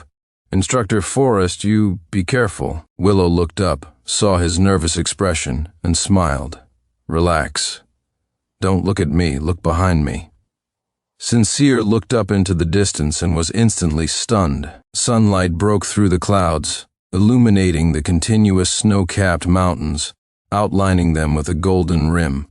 He had been in the mountains for 5 months, but this was the first time he had seen the sun-drenched golden peaks. It was breathtakingly beautiful. The most beautiful scenery is often found in the most dangerous places. Adrenaline and dopamine usually go hand in hand. Sincere, since you've come out here, don't always stare at the dangers at your feet. Look more at the scenery in the distance, so this trip won't be in vain. Sincere stared blankly at the majestic, awe-inspiring work of nature before him. His entire life he had been cautious, treading on thin ice, trapped in a world that revolved only around Victoria. That was why he had seen her as his only salvation. He thought he had moved on, but he was still habitually trapped in the present, afraid to look towards the future. In reality, his world could be vast. Everything within his sight was part of his life experience. He greedily gazed at the endless mountain ranges, the churning sea of clouds. Suddenly, his line of sight was blocked by a slender, narrow waist. The tight-fitting, quick-dry fabric outlined a graceful figure. Jasper's voice inexplicably echoed in his mind. I heard that women from her region are naturally blessed with great figures, all ample chests and slim waists. Sincere, have you tested that out? His gaze instinctively moved upwards, lingering on a certain spot. Then his face gradually turned red. What are you thinking, Sincere Knight? He was startled awake and met Willow's teasing, smiling expression. And nothing. Willow tilted her chin. Hand me the wrench. Oh. Sincere obediently acted as her assistant, silently berating himself. He needed to stay away from Jasper. By the time the solar panel was repaired, the sun was hidden behind the clouds again, and the wind had picked up on the mountain. Willow looked at the sky and urged, Let's get down the mountain quickly, the weather is changing. Sincere quickly packed the equipment and proactively took her hand. Willow froze for a moment, a hint of a smile in her eyes. The wind and snow grew stronger, and the two stumbled forward. Sincere, anxious, suddenly missed a step and plunged downwards. Willow, quick-witted and swift, grabbed him. Sincere hung precariously on the edge of an ice crevice, a bottomless chasm below him. Still shaken. Look at me, don't look down. Sincere looked at Willow's tense face, his voice trembling. Willow's heart trembled. She comforted him gently. Don't be afraid, I'm here. One sentence miraculously calmed the anxiety in Sincere's heart. It was as if, as long as she was there, all problems could be solved. Willow held her breath and pulled Sincere up, bit by bit. The ice crevice was smooth with little friction, making it very difficult to pull someone up. It took a full 10 minutes before Sincere was out of danger. He still clung to Willow's hand, too scared to let go, completely terrified. Willow patted his head. It's okay now, Sincere. He felt like crying. A few warm drops landed on his hand. He froze. No, he hadn't started crying yet. He looked down. Bright red liquid had spread across his entire palm. It was blood. Sincere's gaze followed it upwards, and he instantly panicked. Willow, your arm. During the emergency, when Willow had leaned down to save him, her arm had been impaled by an ice shard. She hadn't cared about the pain, solely focused on saving him. The harder she pulled, the deeper the ice shard dug in. By the time Sincere was pulled up, blood was streaming down her arm. So much blood. Willow, does it hurt? Did it hit an artery? Willow saw his reddened eyes, and her heart fluttered. Don't be afraid, I'm not in pain. It's cold, the blood will clot quickly. A fierce gust of wind swept past, and the snow hit their faces so hard they couldn't open their eyes. A blizzard is coming. Sincere. We need to find shelter. Willow scanned her surroundings and led Sincere to sit behind a sheltered snowdrift. Sincere wiped his face and found the safety rope to tie around her arm. But the blood kept flowing. He frantically called the base for help. Willow is injured. She's lost a lot of blood. The blizzard is too strong, we can't get out. We're at. Willow sighed and took the walkie-talkie. About 200 meters down from Divine Maiden Peak, then 80 meters west, at Snowdrift number 2. Possibly a severed artery, bleeding continuously. Yes, please hurry. After switching off the walkie-talkie, Sincere still stared at her arm with red eyes, as if looking at it could stop the bleeding. Willow hesitated for a few seconds, then gently covered his eyes with her hand. Don't look. Blizzards come and go quickly. The base personnel are experienced, they'll be here soon. Sincere's eyelashes lightly brushed her palm, as if brushing against her heart, making it tingle. She had lost too much blood. Willow started to feel dizzy and leaned weakly against the rock wall. Seeing her so weak, Sincere panicked. Willow, don't sleep. Keep your eyes open, look at me. Didn't you say the blizzard would pass quickly? Why hasn't it stopped yet? Willow, don't die. You shouldn't have saved me. Willow closed her eyes, smiled weakly, and murmured, How could I not save you? I've waited for you for so many years. Sincere choked up. What are you saying? Willow couldn't bear to hear him cry. She coaxed him to recall the past. Clearview Middle School, the rooftop during gym class, you little heartbreaker. You've forgotten everything. Clearview Middle School. Sincere's thoughts spun back 10 years, then suddenly stopped. You are Dolma? Sincere was completely stunned, unable to connect the tall, heroic woman before him with the dark, skinny girl from back then. He used to hide on the rooftop to skip gym class and would always encounter Dolma, a Tibetan girl who had transferred from a school in Tibet. Dolma didn't talk much, but their shared experience of loss made Sincere feel a natural closeness and sympathy for her. He had Victoria's love and care, which helped him step by step out of the grief of losing his mother. So he also tried his best to comfort and encourage Dolma, hoping she could live a good life. A year later, Dolma graduated from middle school, and they lost contact. She was just a passerby in his life, but she had kept him in her heart for many years. Even her college major, aerospace engineering, was influenced by him. Willow's voice gradually faded. I changed my name to a Han name, thinking I'd never see you again. Who knew in my junior year of college, you also got into my university and became my junior. I was so happy, I wanted to find you immediately. But you had forgotten me. You didn't seem passionate about space anymore. Your heart and eyes were full of another woman. She was very good to you. You were very happy. I thought that's fine too. You were living a stable life and I was happy for you. I never expected to see you again at the base, looking like you were about to shatter. I actually didn't mean anything by it. I just wanted to make you a little happier. I didn't expect any response from you. Her voice became very, very low, almost inaudible. Tears streamed down Sincere's face. He hugged her tightly, choking out, Hold on, Willow, how do you know I wouldn't give you a response? Live, Willow. I want you to live. Willow moved her fingers with difficulty, gently stroking his hair. Okay, I'll live. As soon as the blizzard stopped, the base's rescue team arrived immediately. Willow was ice cold, her face as pale as paper. Sincere wasn't sure if she was still alive. He waited outside the operating room for 3 hours before Willow was wheeled out. She's out of danger, but this arm, the muscle is torn. It will take time to recover. If it doesn't heal within a month, she won't be able to enter the space station. Sincere froze, looking at the pale woman on the hospital bed, his lips pressed tightly together. What kind of care does she need? Tell me. Willow couldn't be grounded here. She belonged to the sky.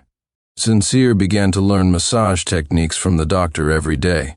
A week later, when Willow's wound had healed, he would meticulously give her massages and rehabilitation exercises on schedule. At the appointed time, Sincere would appear in the instructor's office with his care kit. The assistant instructors would tease, "Instructor Forrest, your little nurse is here again."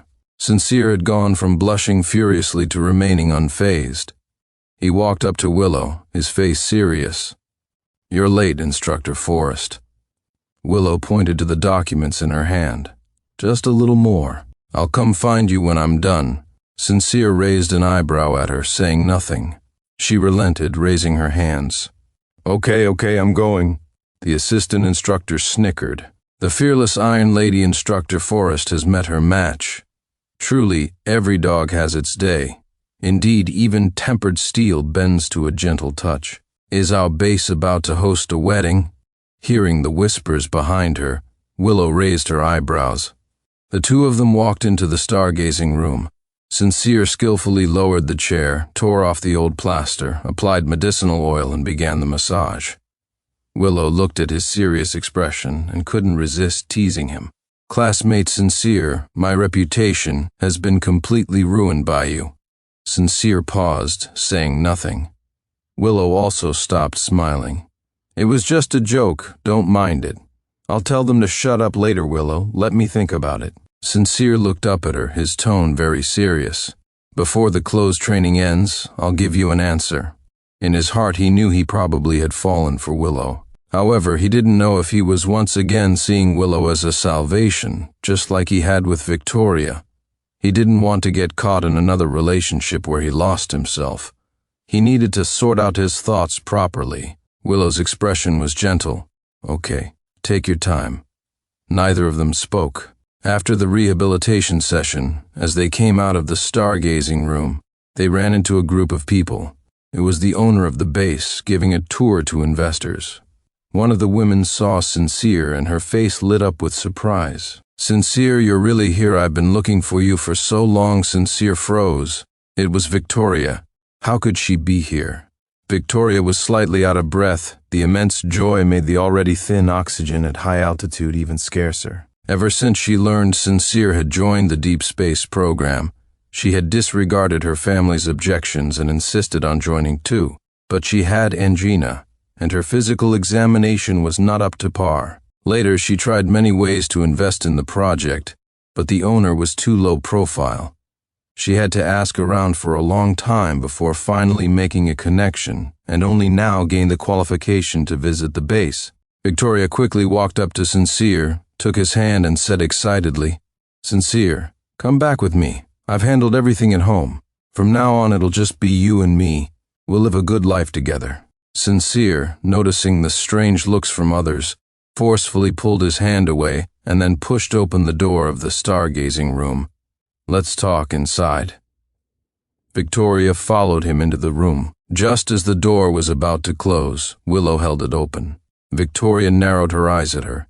Sincere said softly, "It's okay.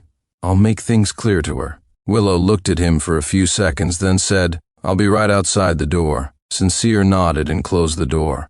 "Who is she?" Victoria asked immediately. "Is it because of her that you won't come back?" Sincere frowned. "Victoria, I made it very clear last time. I should live my own life." Victoria stared at him blankly. "Your own life? Means a life without me?"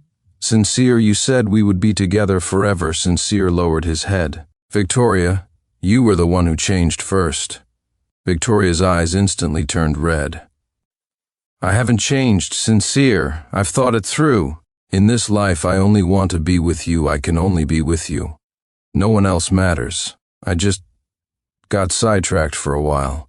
Sincere, I'm very sorry about what happened before. It was all my fault. I've already gotten rid of Marcus. From now on, I only want you. I'll only cherish you. If you want to get married, we'll get married."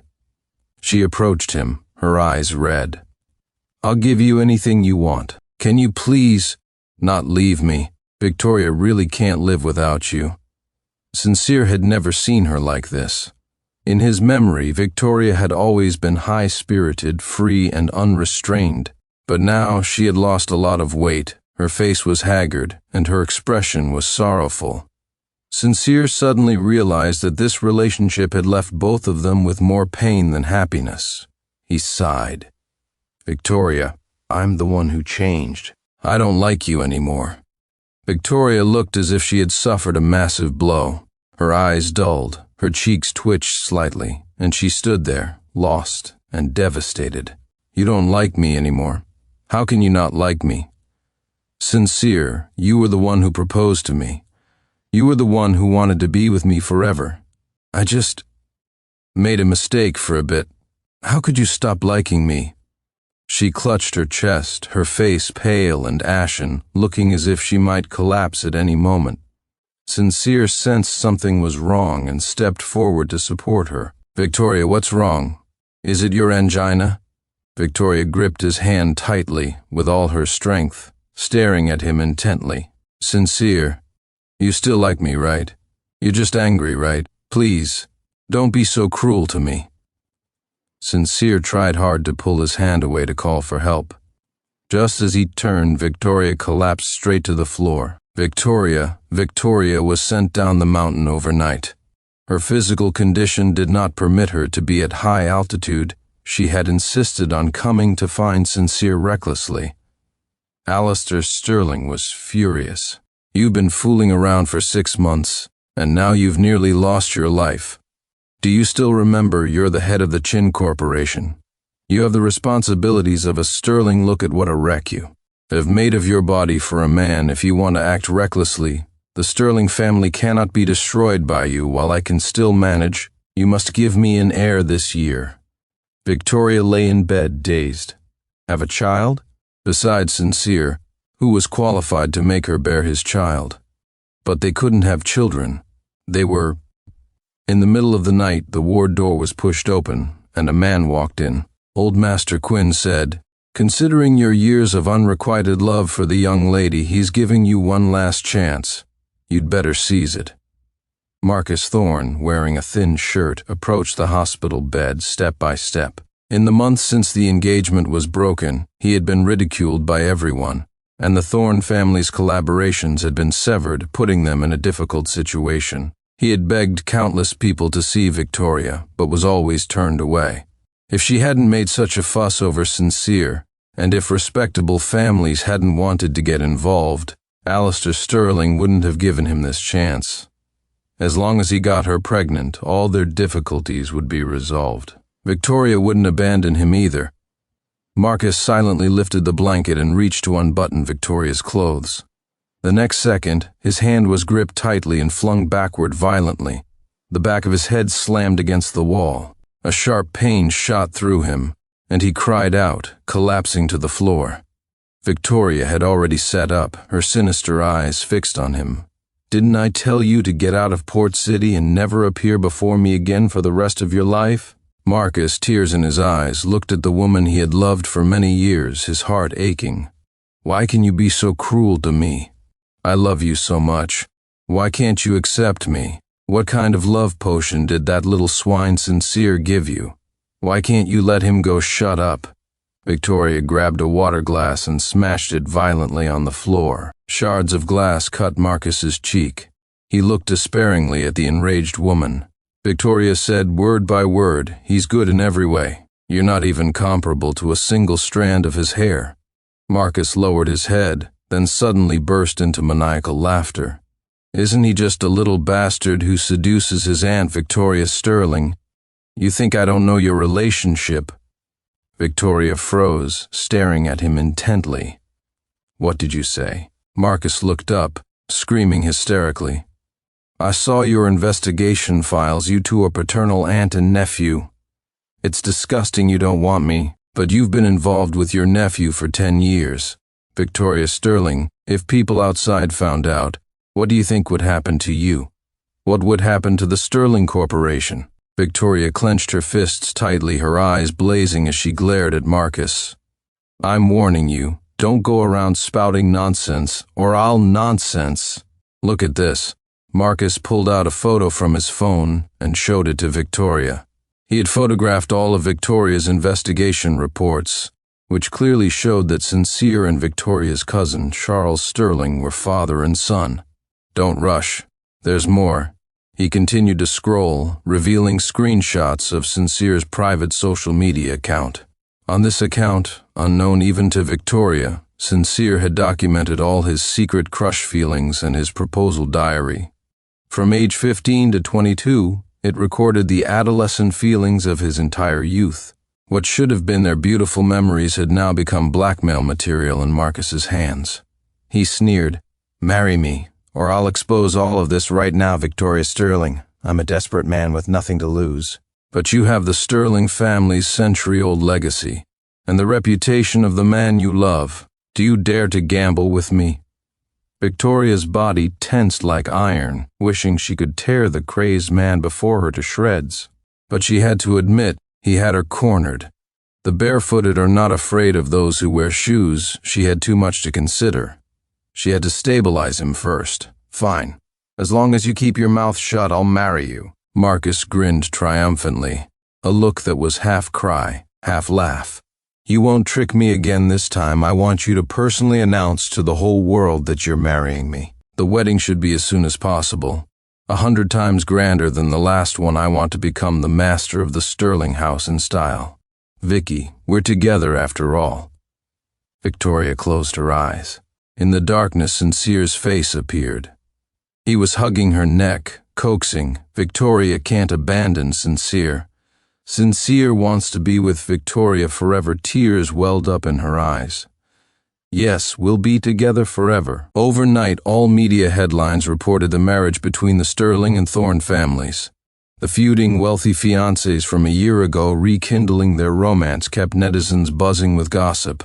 But Sincere paid no attention. He had finished his closed training and aboard the Deep Space One spacecraft had entered the space station. He, Willow Forrest, and a young man named Felix Cheney were the first group of this batch to be stationed there. For health reasons, they would return to Earth in 3 months to hand over to the next group. Their 3 months of weightless, floating life would be broadcast live on the ground network via satellite cameras. Although Sincere's picky eating habits had improved considerably at the base, faced with the limited food variety on the space station, his old habits inevitably resurfaced. Until one day, Willow took out a bag of strawberries during a meal. Sincere was stunned. "How are their strawberries?" Food sent to the space station underwent strict quality control, with the primary requirements being low moisture content and ease of storage. Strawberries were completely non-compliant. Willow popped one into his mouth. "Sweet?" Sincere bit into it, his mouth filling with sweetness. Willow took his hand and they floated together to the vegetable cultivation area. Sincere's eyes widened. "You actually grew strawberries among a patch of leafy greens." The bright red strawberries were particularly delightful. "Willow, you're too amazing." Sincere couldn't help but hug her tightly and give her a firm kiss. Before entering the module, he had already agreed to be with Willow.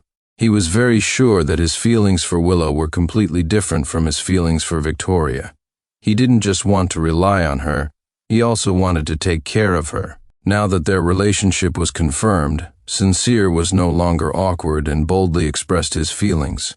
Willow was kissed until she was dazed, feeling that all her efforts for these few strawberries over this period were worth it. Netizens in the ground control live stream room flooded the screen with comments. "I knew these two had something going on. Their interaction is too sweet. This is too much. The PDA is out of this world.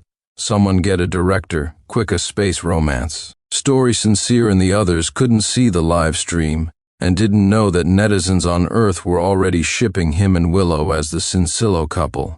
Their interactions unconsciously became sweeter and sweeter. Willow couldn't bear to let him cut his curly hair, so she took over all his hair washing duties. Sincere couldn't stand seeing Willow turn into Robinson Crusoe, so he regularly cut her hair. Only poor Felix Cheney had to manage on his own, hilariously dubbed Gooseberry by netizens in the live stream, who collectively pitied him for being the ultimate third wheel. Work on the space station was very busy. They had to work more than 12 hours a day. Willow's arm couldn't quite take it and started to ache again. At night, just as Willow lay down in her sleep pod, Sincere squeezed in. She raised an eyebrow, looking at him lazily. "What, offering yourself up?" Sincere unceremoniously twisted her arm, making her grimace in pain. "Serves you right for being stubborn. Doesn't it hurt? Why didn't you say so?" He skillfully massaged her arm. Willow's other hand hooked around his waist to prevent him from floating away. Sincere looked up. Willow's face was inches away. Outside the window was a river of stars. Willow looked up and, in the vast universe, kissed the man she loved. Sincere. I heard your mother speaking." Sincere smiled. "What did she say?" She said, "Her son has much better taste now." Hearing her subtly jealous words, Sincere couldn't help but chuckle. "Willow, I heard your mother speaking too," she said. Her daughter wasn't this thick-skinned before. Willow smiled. "Can't help it. Someone just likes them thick-skinned. I can only cater to his preferences." Sincere gently kissed her lips. I just like you this thick-skinned." The live stream chat exploded. "It's been half an hour. Are their lips worn out from kissing yet?" "An hour now. Have they had a baby yet?" "Wow. Did Sincere just float a leg out and Instructor Forrest pulled him back in? The tension is incredible." "Come on, kill me to add to their fun."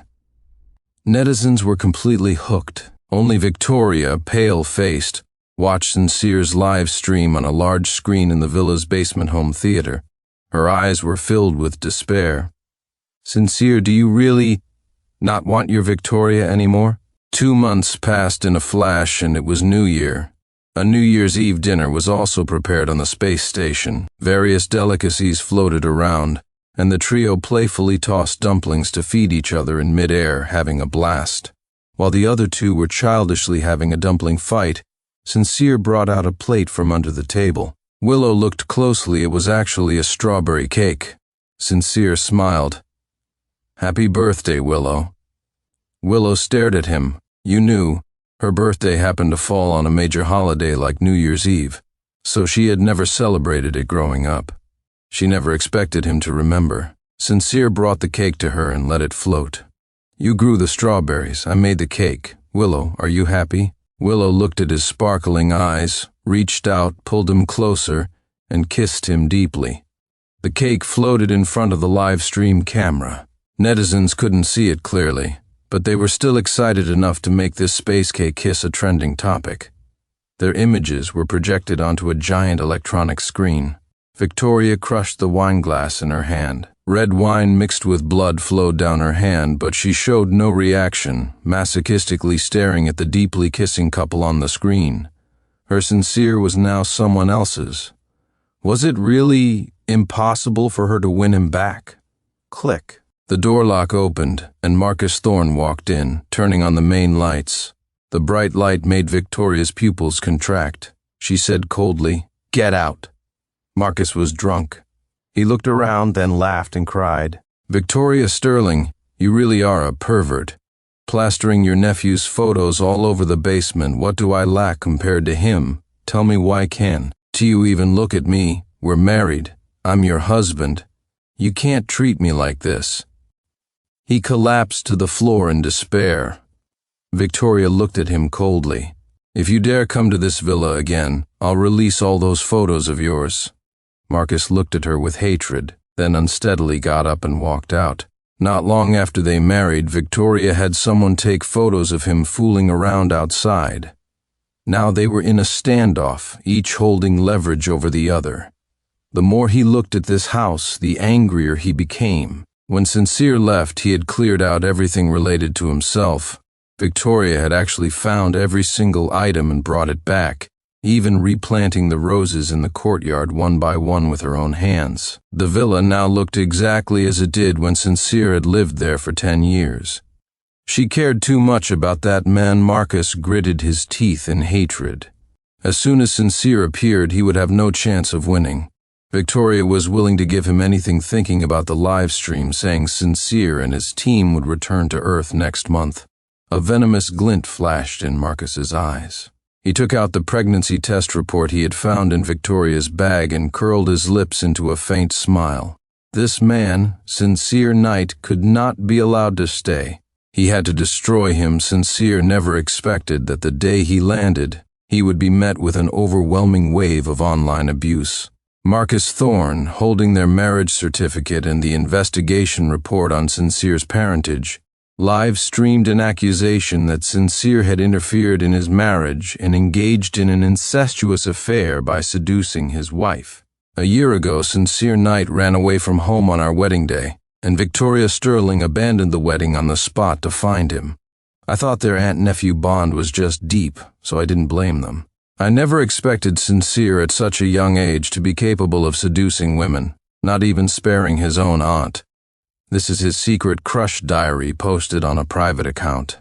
For 7 whole years he was fantasizing about his own aunt. Victoria Sterling married me only to cover up their aunt-nephew affair, but I'm pregnant. Now I can't let my child grow up in such a dysfunctional family. I'm begging you, Sincere Knight, give me back my wife. Go find someone who is truly suitable for you in an instant. Sincere went from being the aerospace star to a pervert who seduces his aunt. Netizens relentlessly insulted him, and the base, under pressure, temporarily suspended him. Sincere stared blankly at the investigation report in Marcus's hands. So his father was a Sterling, and he and Victoria were aunt and nephew all these years. Had he been in love with his own? Sincere couldn't accept it, biting his lips until they bled. Willow cupped his face, forcing him to relax. Sincere, nothing is definitive yet. Don't rush to convict yourself, even if it's true. You're innocent. Sincere was frantic and helpless. What should I do, Willow? What should I do? Willow's heart ached for him. She cradled his head and pulled him into her embrace. Her strong heartbeat calmed him somewhat. Let's get a paternity test. Only then will we know the truth. But what if it's true? Then you can completely let go of the past. Sincere's frantic heart gradually calmed. Willow held him tightly. Don't be afraid. No matter the result, I'll be with you. That afternoon, Sincere took Willow to the Sterling villa. Inside, Marcus Thorne was making a relentless racket. Victoria Sterling, on what grounds did you cut off my family's projects? The Sterling family is mired in scandal. Now don't you want to clear your name as long as you completely cut ties with Sincere Knight and live properly with me? I'll tell the public you were deceived. Only I can help you. Victoria's eyes were bloodshot, her face filled with loathing. Drag this man out of here who dares. You're carrying my child, Victoria Sterling. I am the father of the Sterling heir. A cruel arc formed on Victoria's lips. Fool. That pregnancy test report belongs to your woman on the side. Who told you it was me you slept with on our wedding night? Marcus froze, his expression gradually turning to terror as he looked at her. Marcus, a man like you, I find disgusting even to look at. Why would I ever touch you? Besides, you were drunk yourself, actively hugging your ex and calling out my name. Truly disgusting. Marcus broke down. You're lying. You're clearly carrying my child. Victoria Sterling, how can you slander me like this? I've loved you for 15 years. 15 years. Victoria coldly called for the bodyguards. Throw him back to the Thorne family. Tell them to take him back to their hometown and not to abort that child. He loves this child so much, I want him to raise it himself. Marcus was dragged out, screaming all the way. Let go of me, I am the master of the Sterling house, I am. The father of the Sterling heir, Victoria Sterling, you'll die a horrible death. Sincere watched silently, then led Willow to Victoria. When Victoria saw them, she tried to force a smile, but it looked worse than crying. Victoria, I want to do a paternity test with you. Victoria seemed not to hear, staring intently at Willow. After a long moment, she asked in a hoarse voice, Is she good to you? Sincere nodded. Very good. I like her very much. Victoria seemed to lose all her strength. That's good, that's good. She sat on the sofa, allowing Sincere to take a strand of her hair. As they were leaving, she suddenly called out to him, Sincere, you are braver than I am. When she first got the report, she wasn't without suspicion and had thought about getting a test. But she didn't dare. She was afraid that confirming it would make her even more ashamed. so she preferred to push him away while deceiving herself into keeping him in her grasp, leading to this point today. No matter the result, she had completely lost Sincere. Sincere was also afraid, so it was Willow who looked at the paternity test results for him. When he saw her smiling expression, he knew it was okay. He and Victoria were not blood-related. The great stone weighing on his heart finally lifted. He posted the test results online to clarify the situation. Simultaneously, Victoria exposed Marcus's past of frequenting bars, his explicit photos, and his misdeeds of hiring thugs for kidnapping. The online public opinion reversed dramatically. After everything settled down, Victoria had a long talk with Alistair Sterling. Only then did she learn that she was not Alistair's daughter, she was the daughter of Alistair's first love. His first love passed away from illness after giving birth to her posthumous child, and Alistair brought her back. Alistair Sterling, who had always been stern, unsmiling, and emotionally detached, had been stubborn enough to give the Sterling family fortune to his lover's child. This had also hurt his first wife and biological son, causing them to leave him and go abroad. After a long silence, Victoria decided to return the Chin Corporation to Alistair Sterling's eldest son. She thought now she could go see Sincere with a clear conscience. On her way to find Sincere, she encountered his car and quietly followed him. Sincere drove all the way to Golden Summit Monastery, got out of the car, and climbed the 1,000 steps on foot. Victoria followed him step by step. She saw him, panting, enter the monastery, remove the bracelet from his wrist and hand it to the abbot, asking him to reconsecrate and bless it. Her eyes suddenly moistened. That was the bracelet Sincere had prayed for her. He had painstakingly selected the wood, polished each bead himself, and then climbed the 1,000 steps, piously requesting the abbot's blessing to protect her for a lifetime of peace and prosperity. But she had allowed Marcus to break it. Sincere had searched on the ground all night to restring them. Now he was going to give the bracelet to someone else. His thoughts, his concerns, his love, they no longer had anything to do with her. She stood to the side, watching Sincere walk down step by step. At the bottom of the stairs, a tall man was ascending. They walked towards each other, met and left side by side. Victoria stared blankly until their figures completely disappeared. She took out a bead from her pocket. It was one Sincere hadn't found that day, left behind at home. She brought the bead to her lips and kissed it gently. Then she removed the priceless jade Buddha pendant from her neck and hung the bead on the chain. The warm wooden bead rested against her chest, comforting. This was the only thing in her life connected to Sincere. From now on, in the vast sea of life, through mountains and rivers, she would be alone.